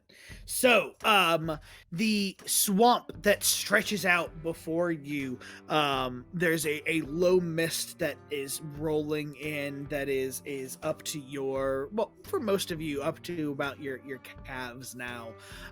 Various different plant life grows around the swamp, as it seems like this part of the area is just untouched by any hand. It's thick. It's hard to move your way through. Certainly, you're glad that you left your horses back in the stable, because there's no way that you could have gone through here. There's times where you are up to your waists in this murky water. Big G, you're happy that you're riding on Arguvar's shoulder at this Are you point. telling me weather? Is that what I'm hearing? This isn't What'd you cart say? terrain. This is no, this is certainly not cart terrain. The Should've entire gotten the time, by the way, Yarrick is just giving you all hell from the back. About to say, so he's in the rear. I was gonna ask where he was. No, yeah, he is firmly. What's taking so long? Why are you leading us through this terrible? Keep us out of the water, please. I am going to turn around and very firmly explain. We are traveling in an unknown place with creatures that like to hide in shadows and ambush prey that are turned around. If you could, please keep your voice down, or you might be the first one to go. Is that understood? And I give a little lion growl. Give me an intimidation check. All right. Oh fuck yes! My first nat 20 of the night, baby. Yeah! I wish For it the was whole combat, but campaign, I this is think. fine. This is fine. I'll burn So- it for this. You see the outside appearance of Yarrick. He's puffed out his chest to meet you as you've kind of glared down at him. He's staring at you in the eye. But you see as you let out that growl at the end, there's just a little bit of a and then he's right back to his posture. But you can tell it's posturing at this Mhm. point. I just turned. As he goes, very well. Just lead on through this swamp. And I walk on. As we're Rylin. Oh, I'm sorry. As I'm on Argivar's shoulder, I just look at him and go, so is it like all gerbils or is it just rodents in general? Like I'm trying to get like a feel for it, you know? But, yeah. I do not enjoy rodents. May I change the subject for a moment? Well, I mean, I don't see how it could be more interesting, but okay. Are you of draconic descent? Yeah.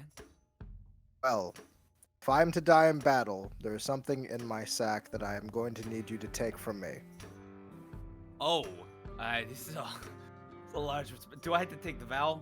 That's a. Oh, you mustn't take the vow. Oh, I must. However, Okay. I've been trusted by my order, Orgon, to take care of this creature. And I'm going to need to give it to someone of draconic descent.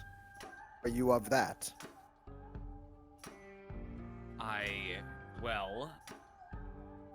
I am of draconic descent, and I think I'm the only one here, so I guess I'm the only option. So, you know what? Here, let's make a deal. I'll take that deal, but rats we keep on the table, okay? This is good.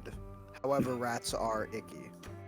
Oh, well then no, they can be super cute. Come on, they're so cuddly. Not even a little bit. Oh, Not they're so even smart. slightly. My best They're friend so- was a rat. They spread disease. I don't know It's how your to so beef do spread I. disease. It's true. We did get me sick that one time. I'm sorry. At Underdark Cooking, it's food sometimes. So Rylin, as you are trying to lead this group who have devolved into bickering behind you, there's something that catches your eye, up, kind of ahead in the swamp. There appears to be something that has bobbed up to the surface in the water, and is just sort of floating in the murky swamp. Does it just look like, could it just be a log or a body? Or is it like a head peering out, kind of like a crocodile kind of situation? Give me a perception check. I have too many options. Okay.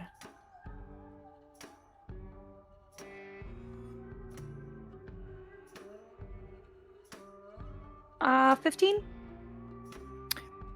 It appears to be humanoid in shape. I will say the size of an adult, not a child at all. But yeah, it appears to be humanoid in form. Gentlefolk, those behind me, there's a thing, floating quite a little bit ahead. Oh my god. Seems to be just there. Maybe we found one of the, past explorers? Hold on. I reach into my bag and I start taking out my rope and I start trying to tie a slip knot. Big G, do you think you can do that thing again where you can move it over there? As I gesture to you to see if you can magic the rope over it. Oh, Mage hand. Well, unfortunately, yeah, I can try. Here, hold on. And I take out my grappling hook and I put it onto the end of the rope. When did you get the grappling hook? It was the same place I got the hammer. It was real. It was like, It's true value. it was Nice. amazing. Oh. Unfortunately, I don't. I know what you're going for, but I got something even cooler. Is there any like loose dirt around here? Oh, I mean, if you count mud as loose dirt, absolutely. Easy enough. Oh god, that's I, a long debate. That seems deep. So, Because water is well, wet. it's loose earth, I should say. So either way, I just shove the grappling hook into it, and I use my eccentric mold earth to kind of move the earth towards it. All right. I always knew I Okay. could count on you, Big G. The G actually stands for genius. But wait, hold on. How far is this thing out there? I was gonna say, so you put it in the dirt mold and you move it out as far as you can Which with is your 5 feet. magic with 5 feet. Wait, Um, Moldus can only go 5 feet. Whoops. I can only move a deposit up to 5 feet away. And unfortunately, that does not reach. Can So I the just walk over and throw it? That like Yeah, do go what a for it. grappling hook is supposed to do. It's like somebody has a wheel and they go, square, better. Yes. Why would This is why we even- couldn't bring the wagon. Yeah, go ahead. Give me an attack Like, roll with the grappling hook. Absolute legend. What is that? I mean, it was, say? I give me calmly whispered to Big G. It was a trick. I like that. Thank you, I appreciate it. Well, if you like that, I just changed the earth to pink too. I can also do that. Yeah, I can change colors. It's pretty cool, right? Yeah. Arguvar, make me a thrown weapon attack with the That- grappling hook. That is a natural 20. We're just burning these 20s, honestly. Give me Dumb. We are going to be trash when we fight one of these frog Oh my people. God. I'm telling you that. So Arguvar, you flip the spin the grappling hook and let it loose, and it soars through the swamp, and you see it land on the body with a little bit of a sickening.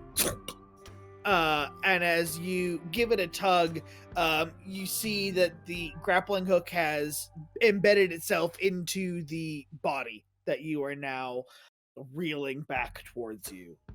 I am going Um, to just silently and stoically just be like, staring as his body gets pulled in. Being perfectly honest, if it was face down in the swamp when we got here, there's very little chance that it was probably okay. Or It they would can not hold their save it. breath for a really long time.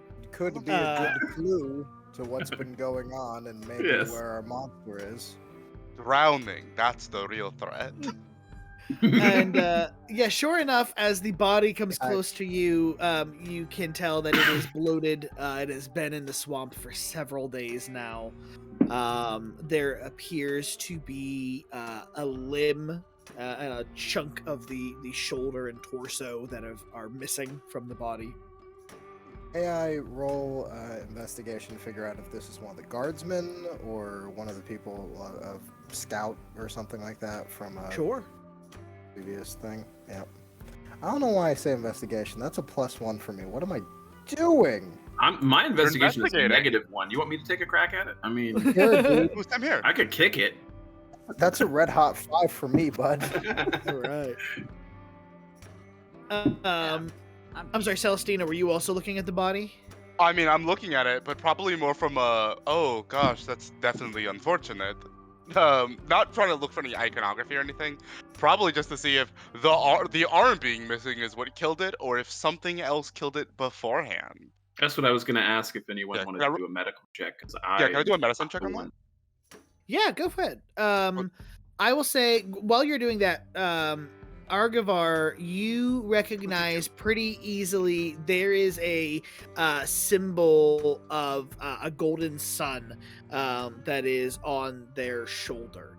the other shoulder, the one that's still intact. And you recognize that as the pretty clear symbol for your group of the Mirrenfeld, the scouts, as all of you have a similar like sash and emblem that sits over your old armor to denote you as part of the scouting groups. Also, I got a 22 on that medicine check. And yeah, that is Celestina. You notice that is for sure what killed this person is the loss of blood from Yeah, losing so that limb. all right, so at least they they definitely suffered. I'd like to put my grappling hook. So I need right now. So who's right around the body here? I need you three to make a dexterity saving throw, please. Ooh, I'm great at those. Yeah, 14. 11. Let's hope for the best here, bud. Hey, 16. 16. So as you all are standing over, sort of taking a look at this body, Big G and Celestina, you feel the ground start to slip out from under you. As Arguvar, you're able to jump back just in time as you see Celestina and Big G are sucked into a whirlpool that opens up right in front of you. Go ahead. I need the three of you that are remaining to give me a dexterity check. Did I get my grappling hook? Yeah, I'll say you got it right before this whirlpool opened up. Wait, me included? You included, yes. Okay.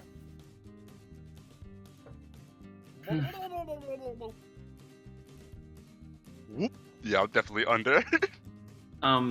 I would like, if we're doing any kind of turn order, to do something interesting with magic spell, and I will tend to the DM chorus that we currently have on whether or not I can.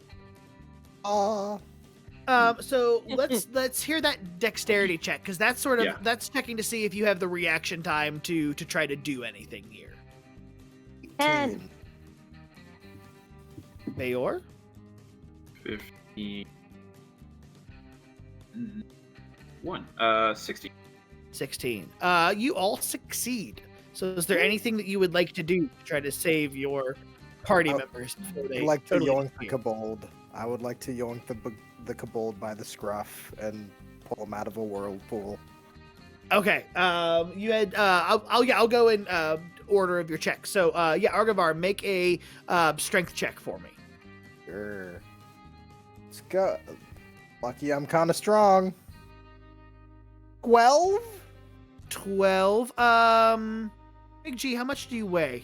Oh, I'm 2'4". I'm scrawny. Not very I much. actually hold on. Let me. Because I actually have. So, never mind. Arguvar, you reach down into the water as you feel them, I'm 30 and pounds. you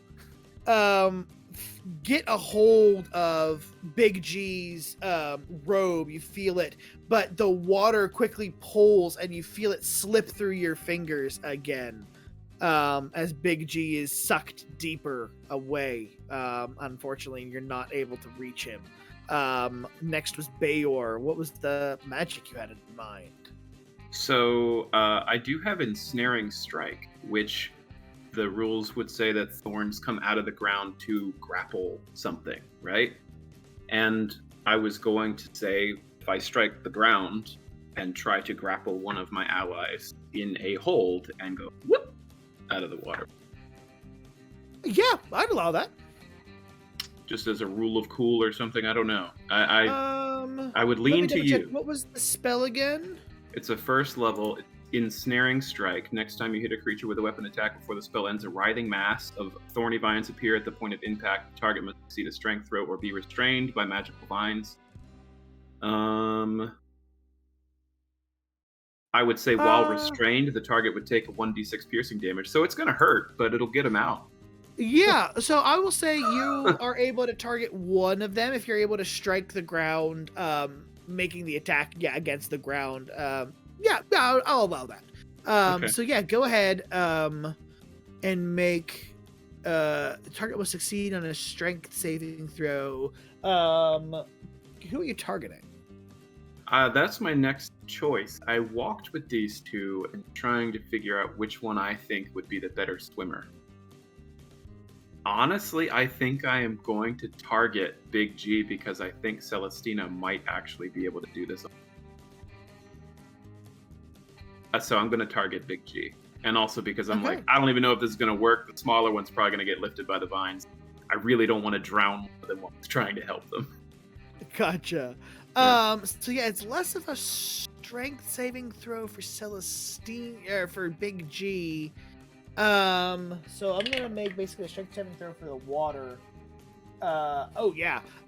So roll damage on that. As Big G, you feel as there's something that tugs and holds you in place for a little bit, and as you get sucked down by the water, all of a sudden you feel a writhing mass of vines ensnare your body as you're lifted up out of the water, and you can breathe again as the air comes back to you. How much damage is that?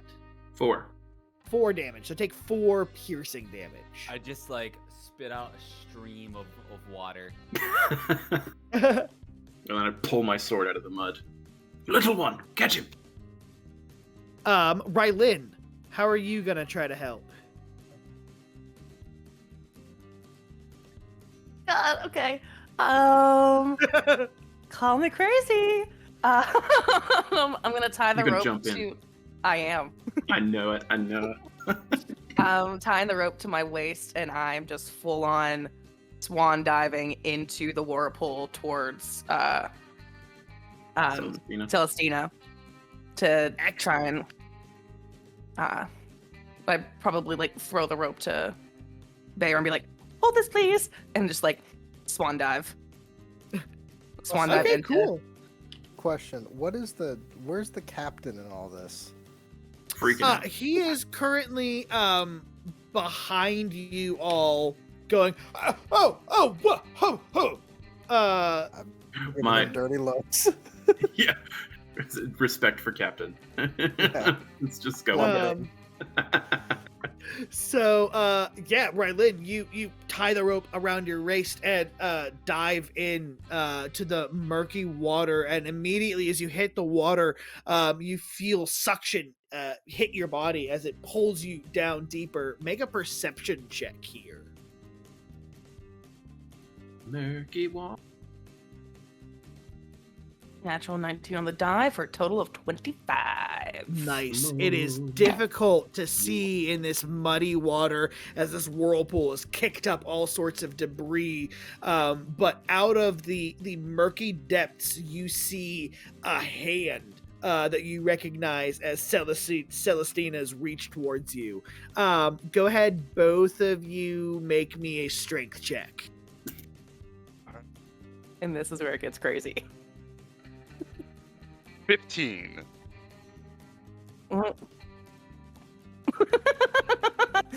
Natural 20 minus 1 for 19.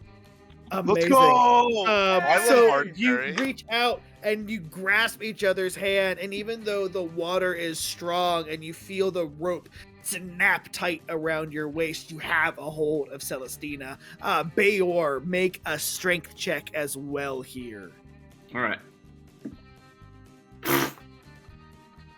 Remember what I said, Brill, about trash and stats? All right, that is a 7 total. May I help? Probably. I'm slipping. Sure. So I will say, go ahead and roll as well. As you see, Bayor has a hold of this rope. Bayor, take 2 damage as the rope starts to slide through your hands and it's burning your hands. But you grip down tighter and you try to get your feet into a good hold, but it's muddy terrain and you're just slipping forward. Arguvar, what was your strength check? 17. 17. Yeah, Arguvar, you come back and you come around behind him and you grab the rope and you're able to sort of stabilize and hold each other as this rope is pulling both of you very strongly, but you seem to have a hold on it for now. All right. Rylin, what are you gonna do? Oh, it's just a cantrip. I'm gonna keep Actually, I'm trying. sorry. I'm gonna hold off on that. I'm sorry. We haven't gone Celestina. You've yet to act yet. So Celestina, yeah, you have a hold of someone in this murky water. You can't quite make out who, but you have a hold of someone. Underneath it, what I'm gonna do is because I have my war pick as well. What I'm gonna do into the ground, I'm gonna try to swing it into it to see if I can maybe hit like a root or something for stability, and just try to pull myself out with the help of a friend. Sure. Yeah, go ahead. Make a strength check. Right. That's a 16.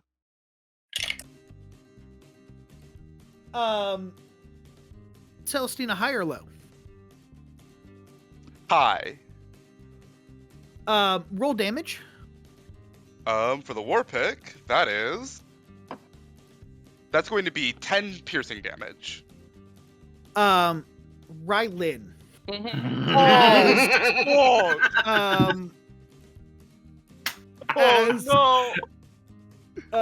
In the murky water, you see a flash of metal, and something pierces your leg, and there's a shooting pain, and you see red start to seep into the water as Celestina has tried to swing for Earth and unfortunately has struck you.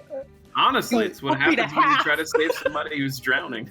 I thought he was gonna like dome her. I was so scared. Oh my god. Bro. And I'm gonna say make a strength saving check, Rylin.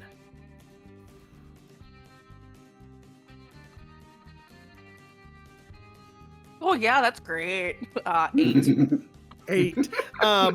I have a -1 to strength. Feel your grip on Celestina loosen, and you're able to grip each other by the fingertips again. But just the pain in your leg, you let go for a second, and you lose some of your grip that you have. Celestina, still make that strength check though. You want me to roll another strength check? Oh, I'm sorry. What did you roll before? I forgot. 16. 16.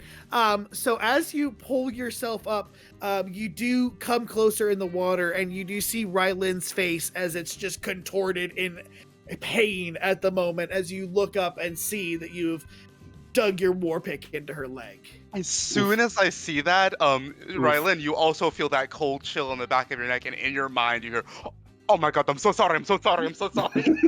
Just repeat it over and over again as I'm trying to just pull myself out, and I'm debating on, is it better to take the pick out of your leg now and let it go with swampy, murky water from the swamp? Or if it's safer to leave it in there to keep things from getting in your wound? You almost hear that Yep. question answered yourself. It's like, We're "Save gonna it in. die of dysentery. Yeah, you hear it, because you have the ability to communicate telepathically with me as well. Just leave it in. Just leave it in. We'll take care of this in a second. Don't worry. Just leave it in. I'm worrying quite a bit, I'm very strong. It's fine. Shattered her fine. femur, bud. That would bring us to Big G. Okay, so what do I see? I was pulled out of the water, and So then yeah, Big G, you are now suspended a few feet above the murky water as you see this whirlpool has opened up, and it is just sucking everything around it down. You can see the rope that is being held by Arguvar and Bayor disappear into the water and pull tight at it as it is just dragged and tossed around by the water. so I don't Behind them, see- finally, Yarrick has joined in to help as well, to try to anchor the rope a little further. Okay. Do I see the things in the water, or do I just go, okay, whatever? I'll say you know enough about the situation to gauge that is one of your party members. Perfect. I'm going to use Maximilian's Earthen Grasp then. Which Hey. I choose a 5-foot square, unoccupied, and a medium hand made out of soil and rock comes up and can grab one creature. Okay. And I'm It does. hooked into Rylin, so twofer. Yeah, I was gonna say, who would you be targeting here? I guess I truthfully, I don't know if I can see them. I don't know if they're under the water and it's murky and things like that. So I'm just gonna go for whatever I possibly can. Gotcha. Scoop. Okay. And I'm unfamiliar with that spell. Is it a like Transmutation. The target must make a strength saving throw. On a failed save, the target takes 2d6 bludgeoning damage and is restrained for the spell's duration. So it does do damage. Sorry, but I figure that's better than. Aren't we just trading our Gotcha. restraint spells? Okay, so go ahead. We're gonna make Just grab him. Yeah, do just the grab him same with your thing you magic hand. did. Oh, am I doing a high or low? What's the DC of your Oh. spell? Well, my spell save DC is 14. 14.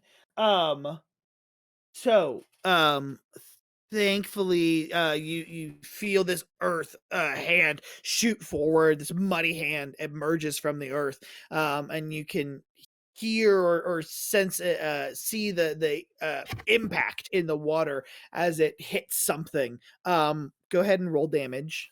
Oh, yes, 2d6. Ooh. Oh, that's not too bad. That's 6 damage. 6 damage. Okay. Celestina takes 6 damage as you feel something grasp into your other arm that you're now have one hand held by Rylin and another hand that has been grabbed into by this earthen hand. Oh God. I'm just gonna yell out, "That's me! There's nothing wrong with that. That's my thing. I can do that." So that takes us back to Arguvar. Okay, I got this rope. Little wizard is doing little wizard things. The whirlpool, do they seem to be coming up, or is there any sign of any progress at all? So they are held steady right now, which is from the strength of this whirlpool, you're gauging is good enough for the moment. Okay. Well, I was looking at... Oh, that's not going to help at all. I just wanted to read over what Hold Person does again. All that would do is paralyze one of you. Bad idea.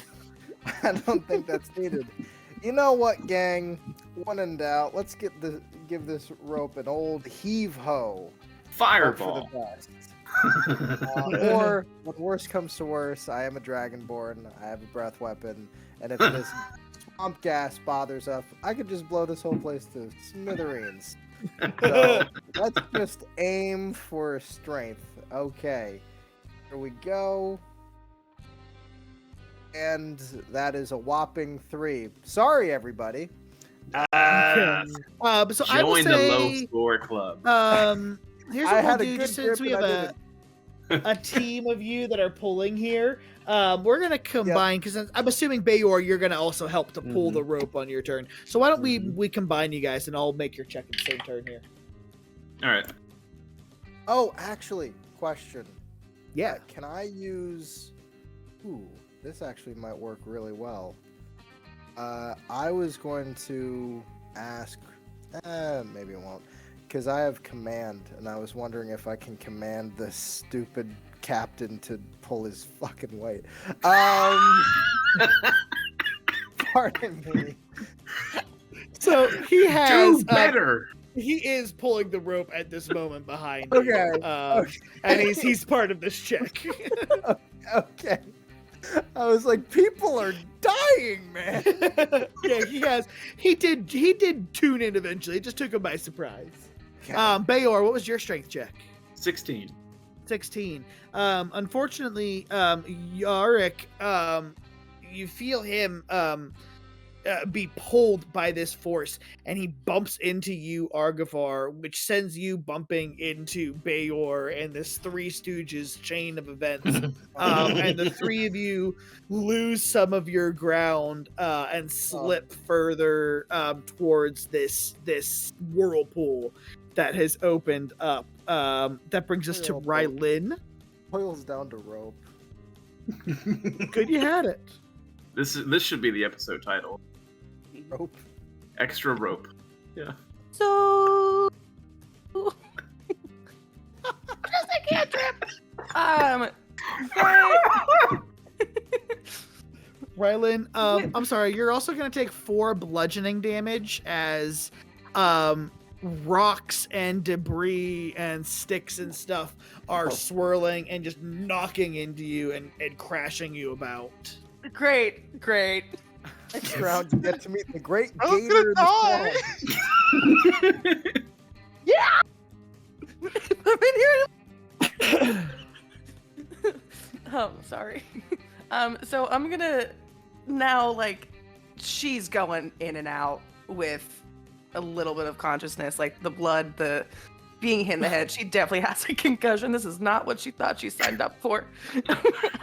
She's smelling pancakes. She doesn't know where they're coming from. Oh, no, She doesn't even know what pancakes are. That's the real tragedy. So I'm gonna attempt to use my shape water cantrip to kind of change the direction of the water under my feet to kind of Aquaman propeller myself Hell out yeah. of the whirlpool's direction. Okay. Pretty good. Let me take a look here. Ugh.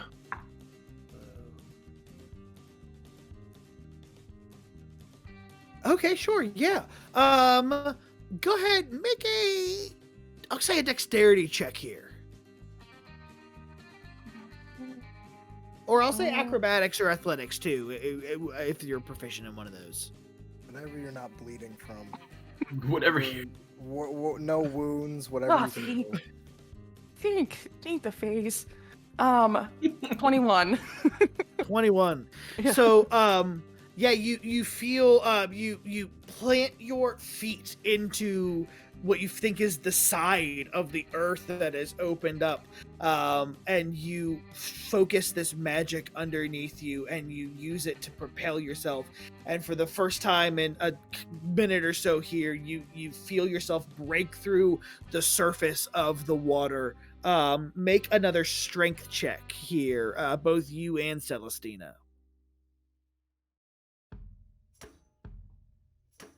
Another 16.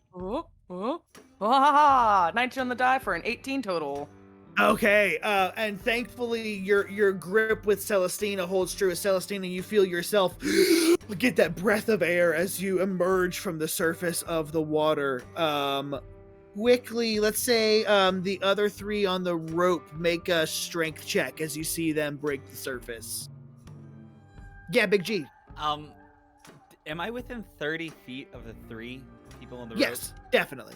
I'm going to use Mold Earth to give them another 5 feet of earth they can stand on.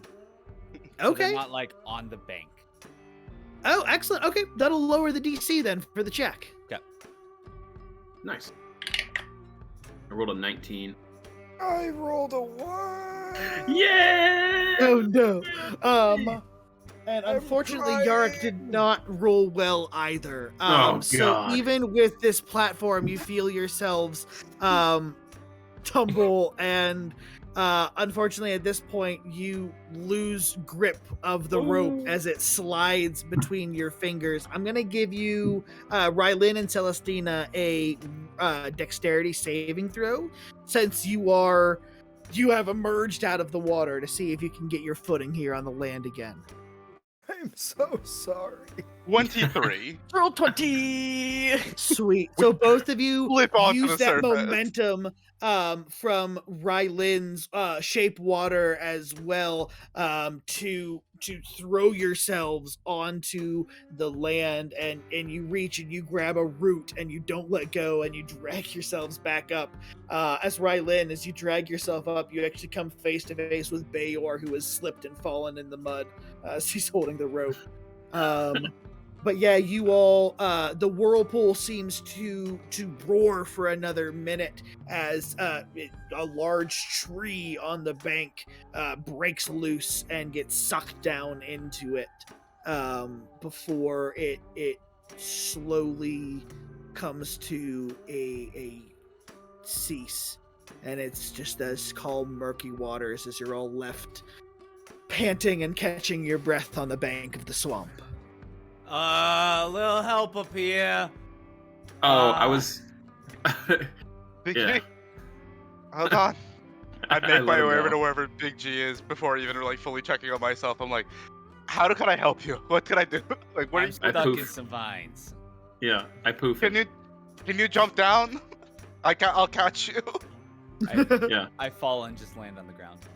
Try to catch you as So best as I can. I was going to be noting that the concentration saves are for me, because I was attempting to pull rope while that was happening. So he probably would have just made all those little spells from ground, but you know, whatever. Flavor's flavor. Yeah, we forgot about it this time. That's fine. Ah, As soon as I get onto the bank, I just like am laying there, and you just see this glittery kind of like spirit essence kind of float around Ryland's head and like down to her injuries, and I'm gonna use Balm of the Summer Court and heal myself Yeah. from my Fey energy healing pool that I have. Oh yeah. Because I almost died. As soon as I see Big G, as soon as I help Big G out of the vine, I'm gonna run back to Rylin and start trying to help patch up some wounds. I will assist in that. Okay. interesting that Rylin is using Balm of the Summer Court, Fey magic. I don't think Bayor might notice that. I don't know. Make an Arcana check, Bayor. Right. That is a 14. 14. I'm gonna say for now there's something that catches your eye, but you're not able to really put your finger on it. Okay. I am going to have my finger in the captain's chest. Why did you hesitate? Well, I should say there's someone who has to watch your backs, and in case of this situation, what if it had been an ambush? I was making sure that we were clear from attack before helping you all with the rope. You can just say that you're scared. It's okay. I was not scared at all. I was. It's perfectly fine to be scared. I almost got eaten by the earth. You should leave. Go back to town. I don't know about that. When we're like in the swamp now, if the mist comes, he's kind of screwed. Oh, yeah, don't. Yeah. Not to mention, I am the captain of the scouting party. I am your commanding officer. Wait, didn't do You much should remember commanding that. there. And you will remember that if you die here, we cannot dig a grave. And I just keep walking. Rylin, are you okay? Yeah. I'm so sorry. I'm so sorry. That was wild. No. That was wild. Such a water Ganassi thing to say. No. You couldn't see. It was. I blend in. It's fine. It's still, I feel absolutely terrible. When we make it back to town, please allow me to, at the very least, buy you a drink or buy you a dinner or something. Just something to make up for it. I'm, again, terribly sorry. Okay. And I just like pat the side of her head, and a flower just comes behind her ear. Let's keep going. I got this flower. I'm like, that's very pretty. And I just- put it back. I'm gonna walk up to Yarrick, just real quick, and just be like, You tried your best. That's all that matters. And what we said isn't completely true. I do have a shovel. I can I can make a grave. But I just wanted to put it out there. And I walk away. Yes. Well, thank you. Now, where were we? In the swamp. Yes, but how are we finding a way about? You're our leader. Any idea? Lead us. Follow the light, avoid the fog, peril ahead. We found some peril. We found that. So as you are all getting your bearings here, go ahead and give me a survival check. All of us? Yeah, all of us. Just kind of see if you have your bearings in the swamp. There's a big rock plummeting towards Earth right now, and we need to see if we can look up and see it. Yes. Stoned. Oh, thank goodness. Ooh. I got a 4. I have no idea where we are. We're in the swamp. As I said before. We're in the I've got swamp. a 6. I'm with this guy. The swamp, baby. 14. Actually, as we're walking, I do want to quickly say, Arguvar, I understand why you have rope as a holy symbol now. I get it. It makes a lot of sense. Rope is good. And I take it out of my pouch to kiss it quickly before I put it back in. 15 was the- mine, by the way. I like that the party dynamic, we have already developed an unhealthy obsession to at least one equipment item. Glad that. Celestina, what was your survival? About 8. Right. Cool. So Rylin, yeah, as you are looking around, getting your bearings again after this sinkhole opened up in the earth, trying to find the path that you were on before, you look out into the swamp and you notice that the mist seems to have moved in a little bit thicker now. It's instead of down to your calves, it's now, mid thigh, as the sun is moved a little bit further into the evening. You see far off in the mist, it seems like a series of blue lights that appear and then fade, and then further on in the mist it appears and fades, and then further on still, fainter it appears and fades. And it's not just you who sees it. Yarrick sees it as well. And he points it out and he goes, "Well, all right there. If you want me to lead you so badly, I will lead you over there. We were supposed to look for lights, isn't that right?" We were told.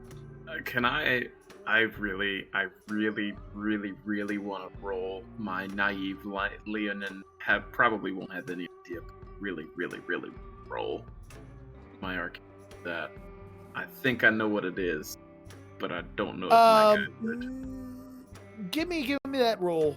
Okay. And I'm just gonna say, give me it with advantage here. That is so nice of you. 'Cause my first one was a 2. All right, Arcana. that is a 19. So you, Bayor, recognize these entities, or at least you've heard plenty of stories about them. These are Willow Wisps. Mm-hmm. That's confirmed. Yeah. And I just answered the captain. You want to follow the Willow Wisp? Well, we were told by the swamp lady to follow the lights, right? What's a Willow Wisp? She didn't Willow say Wisp. to follow the light. She also said the light would be essentially our demise. There was a 2-pronged things dealing with light. So I think the light that we follow is more the metaphorical light. The light not to follow is the physical light. being the Willow Wisps. I'd rather not follow those either. I agree with Rylin. That seems pretty smart. I'm going to trust that everyone here apparently knows what one a Willow Wisp is and that it's dangerous. Oh, I'm I going to have no veto it idea. as well. I tell of the fairy tale, whatever the fairy tale equivalent of a will-o-wisp would be, for children getting basically taken into the woods and never seen again by little will-o-wisps that they chase. And that's how Bayor might have known what willow. Yeah, a very similar story. Probably would then reach from the back and get my bow ready, just to be like, so don't get close. Understood. Well then, where are you suggesting that we go if we aren't to follow these lights? If the light we are to follow is metaphorical. I look up. Can we see the sun? Make a... Well, no, I won't make a check. It is heavily clouded in the sky, but the sun is still there. It's visible, but it's a hazy ball that is not giving you much light. Probably not the sun. Can I take a quick look around to see if there's like any like other lights or anything? Yeah, sure. Make an investigation check here. All right, let's go for that -1, baby. Yeah. 8. Like them negatives. So as you look around for any sources of light, Celestina, nothing catches your eye, but what does is a tree, a little ways off in the swamp, appears to have something etched into the bark of it. Can I see what is etched on there? Not from this distance. You can't quite make it out. You wouldn't necessarily have to get all the way close, but you'd have to get closer than it is now. It's probably a good, 100 feet away. There's something marked on that tree over there. I probably should mention this now. I can't read, but I can, however, if we get close enough, I could probably recreate it for someone who can read. Why don't we all just walk up and read it? I just don't want to. At this point, I'm scared of getting close to a lot of things in this swamp. I'll be honest with you. I mean, that's But fair. I don't want you I'll going move off forward. by yourself. Then let's move away Let's from not those have a wisps repeat as of well. what just happened here. As we walk, I do keep my eye on the Willow Wisp, and I kind of have an arrow in my hand. Not necessarily knocked yet, but just kind of ready. Sure. So you, as you approach this tree as a group here, and you get closer to it, you see what appears to be, a big X that is marked into the tree. And as you look, there's a further line of trees leading off in this direction that all appear to be, every couple of trees is marked with an X. Do you think this might be how Balmorra finds her way? It's the only path we found. If this is how she does it, he portrayed it far more mystically. She was a mystic woman. She just Is- is marking trees. I mean, the lights did lead us towards the trees. True. Well, So, I say we keep going. I have an idea. How dark is it right now? Look with your Still eye. Late afternoon. daylight. Yeah, it's late afternoon. It's still daylight. Even with the cloud cover, you have decent light. Okay, I was gonna say, if we're following the light, what if we make our own light? Maybe that's what she meant. Anybody got a torch? This is the one thing I don't have. I can light a torch. I just need a I- torch. Do have. Got Yeah, I torches. do have a backpack with. I mean, I have a hooded lantern. I don't have a torch. Oh, I have a torch. You're so bougie. I love I it. just need a torch, and I just pull out my backpack. How gaseous is this swamp? Swamp gas. We're following the light. Gaseous, not gaseous Because enough that you I need was to worry terrified about. of. I have a torch. And that's how we Reason. lost our first party in Diceburgh. What is that, rotten eggs? Roll I smell? again. I light the. I'll light the torch. I'll remove one torch from my inventory. That's how Endless Swamp became the Endless Fire. As you pull up and light your torch, Rylin, there's a flicker of bright light that is in this area, and it hits you all for the first time just how dark it is in the swamp. Even though you can see it's like a dim room that you just turned on a bright light, and you're like, oh man, okay, it is dark in here. And Rylin, out of the corner of your eye, you see something 10 feet away from you blink and deep into the swamp and disappear into the water. Dear. Well, it's time to keep moving, I guess. We have company. If you would just Oh, maybe move cautiously. There's eyes in the water. Should I maybe put the torch out? Probably. It might be a beacon. The same way I lit the torch, I snuff it out with Druidcraft. Okay. take here. I add one more torch back to my I inventory. ask Rylin, did the company just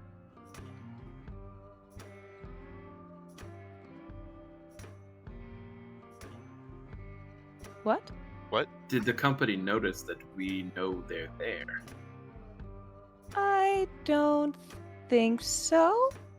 They're about 10 feet in that direction. Just saw it in the periphery.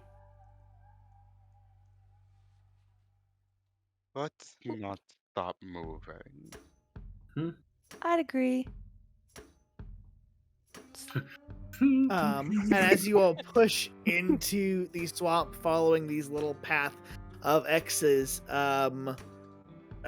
Celestina and Arguvar, both of you feel the hair on the back of your necks sort of stand up. Scales? And Scales, yeah, I was about to say scales, scales. yes. Yeah. As you kind of glance out of the corners of your eye and you swear that for a moment you saw something, but you can't quite see. When you look, there's nothing there besides a small ripple in the water. But you press on, keeping up to some small ridges of dry land that you're able to find for a little while here. And as you push further into the swamp, it appears like the Willow Wisps have increased in density. There's more of them. They appear to be leading off in various directions, but you notice that they're not in the direction of the X's.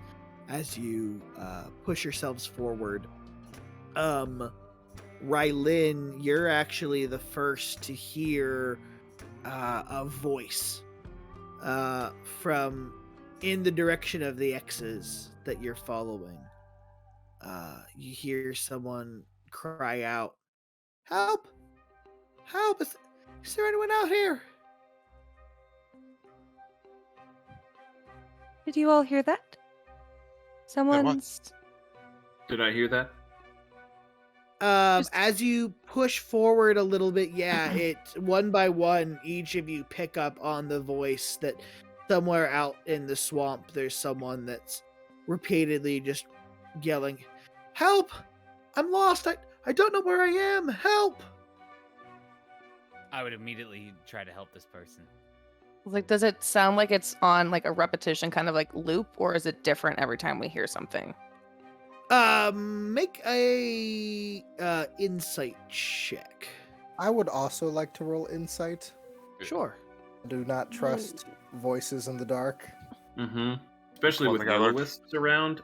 Yeah. I mean, I don't even know if Willow Wisp can make noise, so I'm not assuming it's I'm them. gonna get off of Argivar's shoulder. 15. It's going to 22. get 12. I got a 4. I don't trust 22. anything. I don't trust you. Big G, were you rolling? I'm immediately looking for this person. Yeah. Chaotic good, baby. So for all of you that rolled, it sounds, in all honesty, like someone is in distress in these woods. You try to pick up a pattern, and as you slowly, approach and continue your way along this path of X's, you can hear the voice grow a little bit more desperate as they cry out, "Please, I'm looking for my son. Is there anyone out there?" Celestina. Yes. Wait, you've never established a mind link. Oh, we've never Never established mind. what? I've never established Right. you've never established a mind link, so I asked. Yeah. Do I see this person? Are you looking? I would 100% be looking. Go ahead, make a perception check.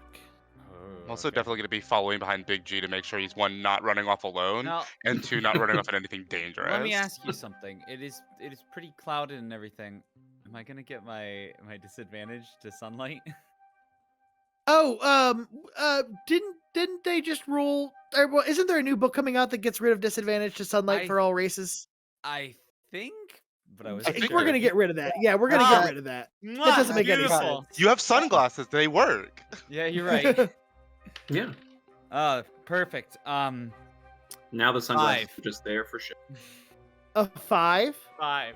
Okay, I also panicked. need you to I'm make looking to help a this person. wisdom saving throw, Big G. Oh, perfect. I am awful at those. Ooh, that's actually not too bad. 17. 17. So yeah, as you stare out into this mist looking for them, you feel this sense of fear and panic begin to well up in your chest a little bit, but you can't see them quite yet. This mist is just too thick. Big G, don't Is run he off in alone. the mist? Like standing in the mist? All the way up? I mean, you're all sort of standing in the mist. It's hard to get away from it. Like that. Big G, remember what the woman said. Keep your wits about you in the mist.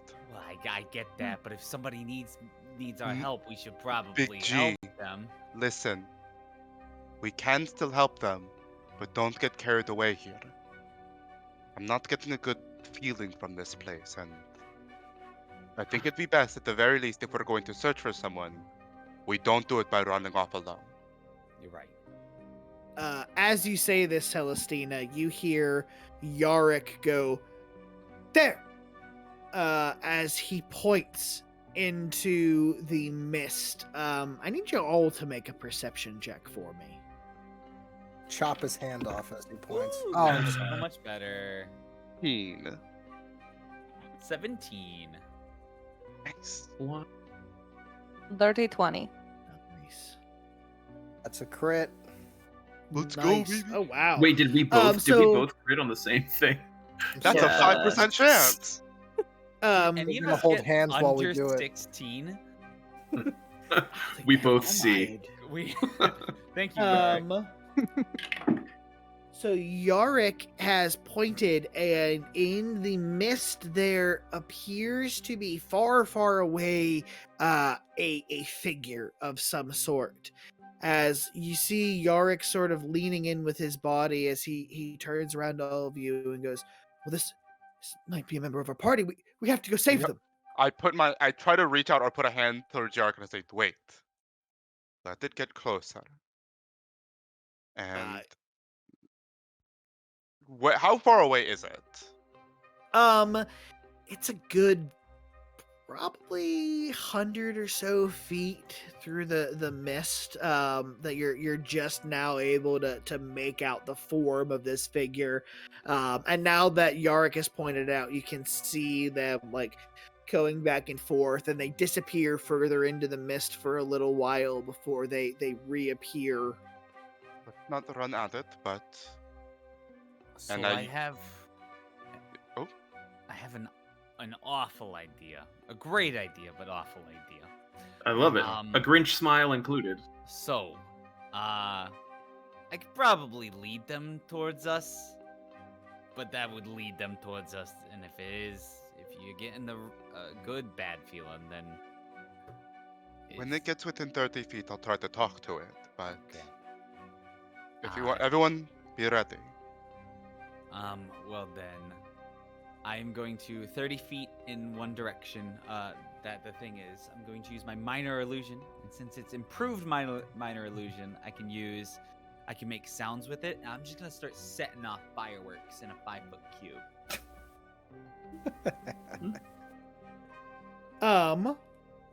So That's what- you what? see the figure react to it as they go, oh my gosh, hello, is there someone there? Hey, please, if you're out there, I need help. I'm just gonna keep the fireworks going off. I'm not getting closer. If you want us to help, come towards us. Please, I can't see very well through this fog. Follow the sounds of the fireworks. Follow the light towards us.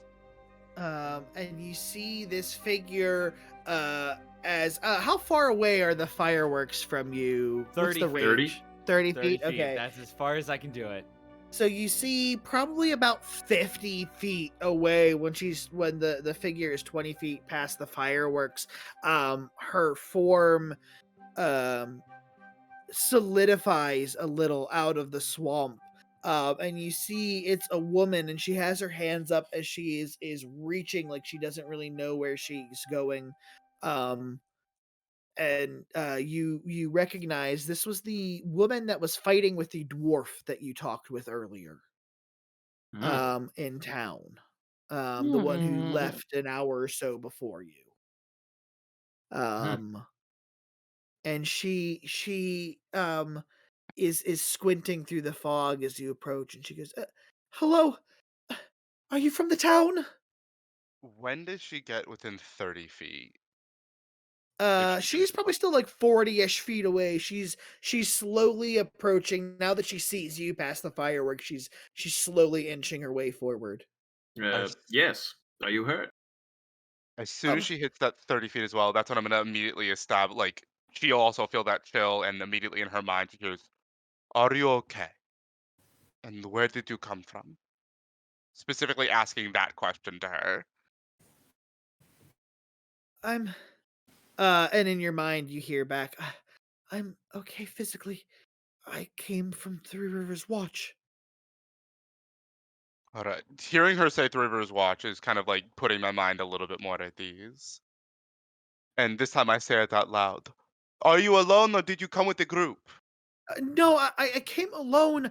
I was looking for my son, Nathan. He ran into the swamp, and I haven't been able to find him. What does he look like? He's younger. He's got brown hair. He left. He was wearing a blue cloak that he got. Did we see that body that we found? That was a scout. Oh, that was a Yeah, scout. that was from Okay. one of your groups. Did he have both of his arms? Good Yes, question. I hope. Then All we're right, good. then There's I nothing had to to say. Settled ask. it. it wasn't who we. It's not That's that guy. good. Come No. over Whirlpool towards got that us. Please. And she makes her way closer towards you through the mist, and she goes, please, I think I found some of his things up ahead, but I've gotten lost in the swamp. Would you help me look for him? I hate to be this guy. Insight check. I don't know. Hate to Okay. be. Hate to No, be. a go woman. for it. I Hey, you're Perfectly do it. mathematical. You're perfect. We're in the swamp, dude. You You're gotta do it. mathematical. I I hate trust to you to do do it. it. I hate to do it. 16. I hate to do it, but 16. I don't trust you, lady. Perfectly reasonable. She appears panicked she appears genuinely frightened. She appears like she genuinely doesn't know where she is, but she also genuinely appears to be holding something from you. I'm going to kind of stiff my arm out for a moment before anybody beckons towards her. Because I would be getting towards her.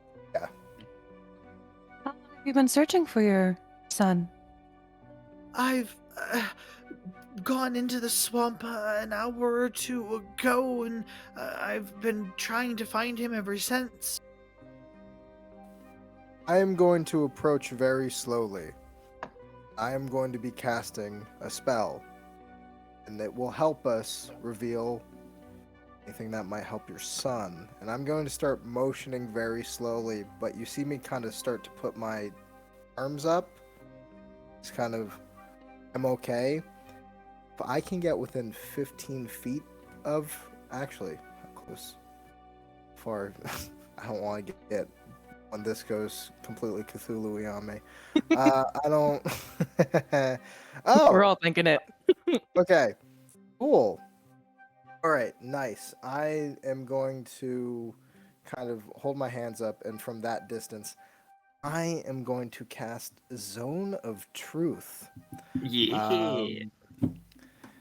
And I am going to, as soon as I cast it, there's a huge light that emanates directly from the top of my gorgeous helm, beams through and kind of alights the surrounding area into this kind of glowing circle on the ground.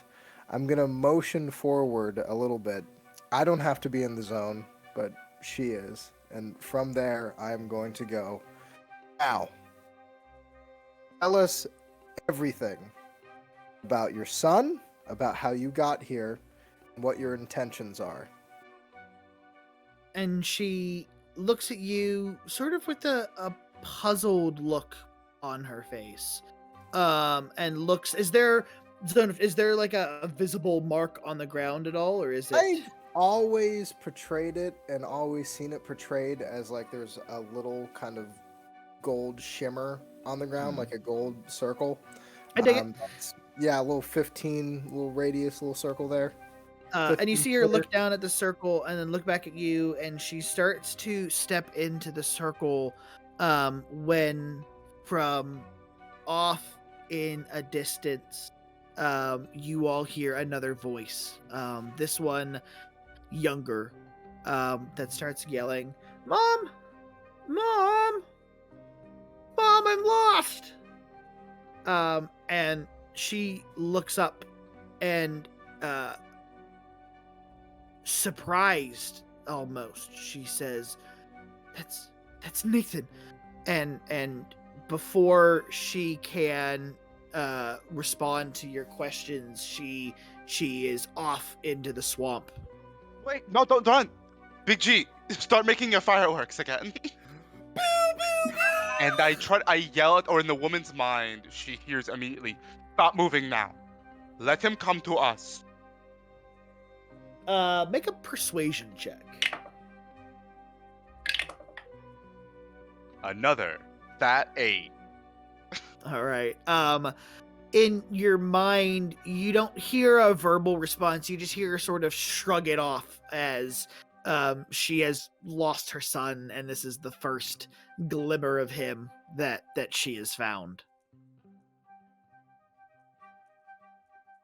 I kind of look to everyone, like kind of wondering, and I just say, do we follow or do we wait?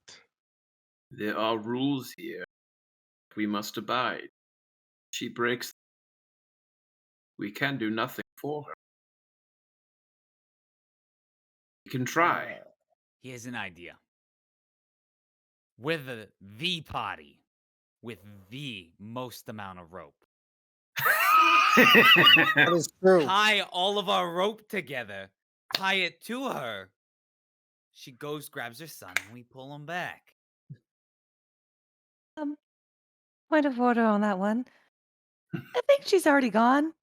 Oh, yeah, she's already left. Oh, Never she's mind. running. She's running. At this point, you see Oh. Yarrick as Yeah, I see. well turn back to you all as he has been staring off and looking into the fog after her.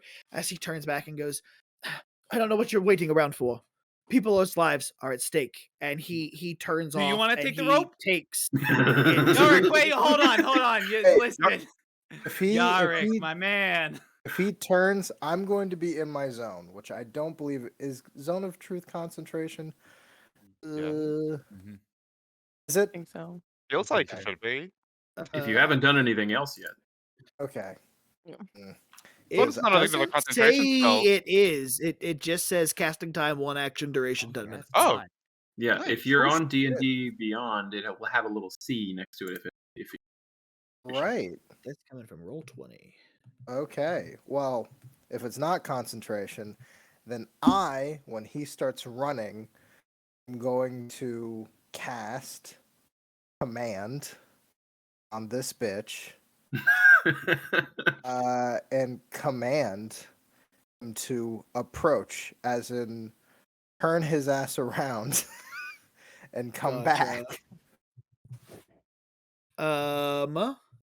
From my voice, Okay. you see like a golden shimmer start to emerge. And I go, return! Taste. Wisdom saving throw. Ooh, okay, what's the DC for your wisdom saving throw? That would be a whopping, I'm burning through these all of a sudden, 13.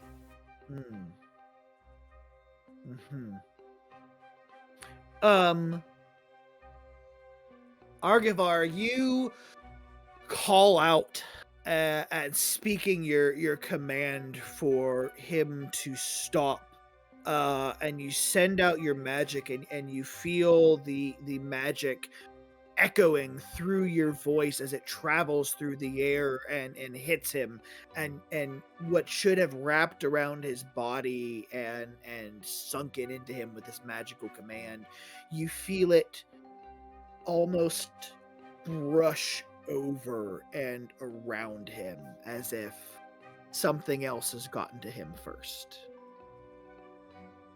With that, all right, everyone come to the zone. We need a team huddle.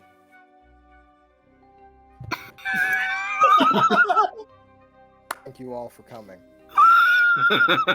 All right. Yes, thank you, Janders. As I've casted my spell, I felt a strange effect on him. We must accept our captain is lost to this fog. He is not there. He is not safe. Also, by the way, we're in a zone of truth, so if you guys lie or something, I don't know why you would, but... Have a reason to lie. I am not wearing women's panties. I'm gonna be honest. That tea earlier, that really wasn't that good. That tea was delicious. I was too florally for me. Okay, regardless of the tea right now, the real tea is that this person's going to possibly die. We need to do something. Wait, you said that something else prevented your spell from... Yes. It seems that there's some kind of effect from the mist that already got hold of it. It seemed to make my spell unable to take its effect. And DM question, is it in the same direction that the X's are leading, or is this off some... No, so this is in the same direction that the X's are heading, that they are all headed now. And I will say still the Willow Wisps are pointed in various other directions than this way. Laura didn't mention anything about the Willow Wisp, but did she? She mentioned lights. Okay, only lights, yeah. While we're still in this team huddle. Yes. Alright. You know, the idea of tying ourselves together with rope isn't necessarily a bad idea as well as we proceed. That way we would know immediately if something happens to one of us when we're not looking. Especially those of us who are in the back. Right, and then if another whirlpool opens up, we can either pull you out right away or we all go under. I would hope that if 4 of us are still out on the surface, then we'd be fine. And if all of us had gotten taken in anyway, the rope wouldn't have mattered. That's true. I would survive, though. Can we continue? It's not Not very with comforting. birds But... either. Yes, let us continue. Uh, I break the huddle real fast to look to see if I can still see their figures out into the fog. they for sure have disappeared What- into this what- fog. Would Alright. it be hilarious if you break out of a huddle and you're surrounded and you're like, Yeah, actually, Even the frogs were huddling. I do actually man. actually want to watch. I do want to check the water that in like a brief moment because I do know that we were being followed by something. You can sure do that. For now, I will say you do not see their forms in the fog. However, as you break out of this huddle and begin tying rope around your waists to connect you, you hear out in the fog Yarrick's voice as he cries, "Ah!" No, stop, don't. Back.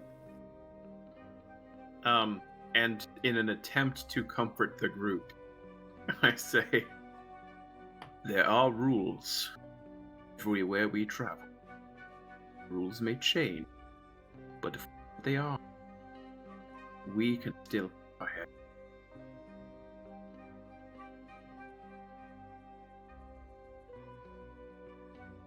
We can still save him. We don't know if he's dead yet, but we can't save him if we're dead ourselves.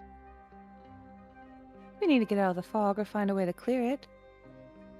I mean, she did mention something about clearing the fog. That could also be the mental fog. Making sure we keep our minds clear and concise. Or we just drink copious.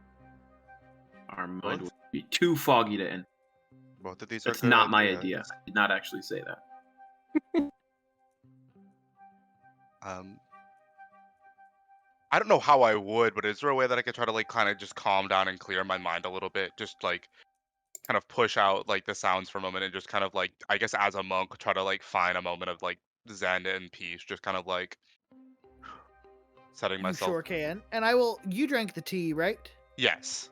Make a wisdom check with advantage. All right. That is either a 7 or 18. 18, yeah. So you, Celestina, as you try to clear your mind and calm your emotions and your thoughts, it's harder than it should be. You notice at first. It's like all of your emotions are fighting to stay in your mind. But as you start to breathe and calm down, you feel that strange tingly warmth that you felt when you drank Balmorra's tea deep over your body, and it brings with it this sort of calm. And you breathe out, and you realize that there's this ball of tension in your stomach that you release for the first time in probably the last hour or two, and you seem a little bit calmer from it. Yeah. All right. Did I notice anything different in the fog in doing so, or is it just kind of like I've relaxed a little bit? Nothing directly different in the fog, but it feels like you are more, just more centered, more relaxed. All right. I think that we can be able to start moving forward again. If we just, again, with the ropes tied around, the only path that we have is with these X's. It's the same direction they went, so keep our wits about us, but standing here isn't going to do us any good. I agree. Is everybody ready? Yep. So as you Really take can be. off into the fog, following after Captain Yarrick and this woman from town, it's not long before you hear the sound of boots that are coming back through the fog. But it appears thicker in this area as you've trudged forward into this glen, and as the fog breaks around you and you see there is a small patch of land where there's a large rotting dead tree that sits in this pond. You notice all of the trees directly around this area are dead or dying, and they appears to be seeping out from this area, as the trees in your area you can see directly next to you are wilting and fading as this blight has seeped out. The water as well, it looks like there's black tendrils almost that are swimming through the water as some corruption is seeping out from this tree in the swamp. Up on the land, you can see the woman who is standing there with Captain Yarrick, who is holding his shoulder, who turns around towards you and goes, "Oh, yes, I was wondering where you would come. You left me alone to die out here." What happened? I was attacked by some great big beast out here in the swamp that I had to fight off all by my own. You kill it?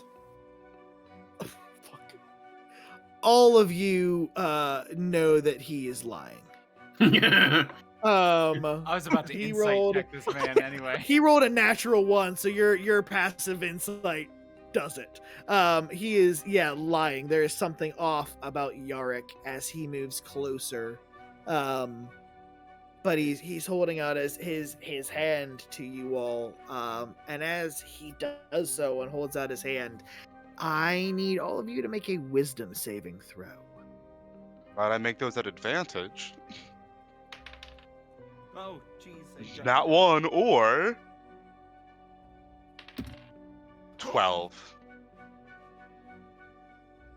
What'd you get? Natural Got an 20! 18. I was so close. I was so close to I am something really great. I'm 1 under you. That's still good. Gotta love I just druids. imagine Big G being in the center of our star, not actually touching the ground. He's still 20. 20. 30. So what was 20, 19, 18? Big G, you got a what?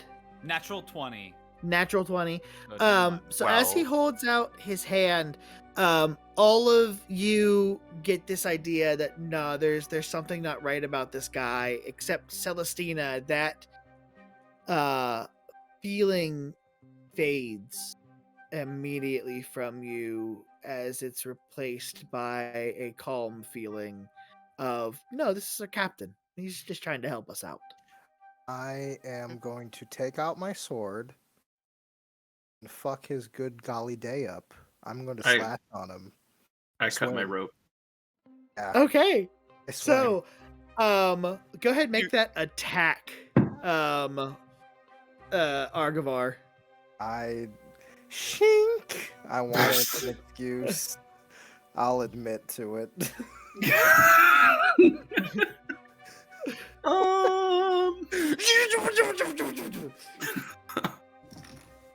I'm gonna fuck his day up. Tell me what I do to him. Would you roll? I rolled a crit. I'm so fucking happy. Oh no. Okay, roll Oh damage. my god. Roll damage. Man, Yay. the 20's coming out now. God damn. That's 15. 15. So, Arguvar, I you don't know how you do damage, but not having pulled, you're not having it. So you pull, you're using your greatsword. yes, of course. You pull your greatsword out and just hack towards poor Captain Yarrick here, who's holding his arm out. The greatsword hacks about halfway up his bicep, and you see the limb go falling and scattering off and landing on the ground. And as it lands, it starts to dissolve, and it turns from his limb into this red pink jelly as he looks down at where it is and then looks back up at you and lets out this blood curdling unworldly screech that echoes through the swamp. That is where we are going to call it for the evening, and we will pick up next week to see Or next- what after happened to poor Yarrick. Wait, next week? Next week or The two? week Not after? next week. Can The we play week next week? after. Are you sure we can't play next week? I'm very sure, unfortunately. I wish we could. So, thank you all so much for joining us on the first episode of Diceburgh. We are back. Not next week. We are back every other week, so that puts us at February 8th, same time, 7:30 Eastern time, right here on 5% Chance. If you want to catch the replay of tonight's episode, that should be up on the YouTube for 5% Chance, as soon as our lovely producer Curtis gets the time to edit it together. Woo! Thank you, So, Curtis, for all thank the you work all. you're doing. Yes, you, yes. Curtis. Big round of applause for Curtis Woo! and all the work that he has done to help put us together and run all of our lovely tech stuff and chat for the evening. I'm about to mess this captain up. Oh, we'll see. We'll see what happens. So, Smack his ass please around, bud. join us next time. Thank you for tuning in tonight. It's been a blast. I love where this group is going already. Yes. It's a lot of fun. Yes. Oh my God. god. All right, and then otherwise, we will see y'all next time. See you next time. Bye. Bye.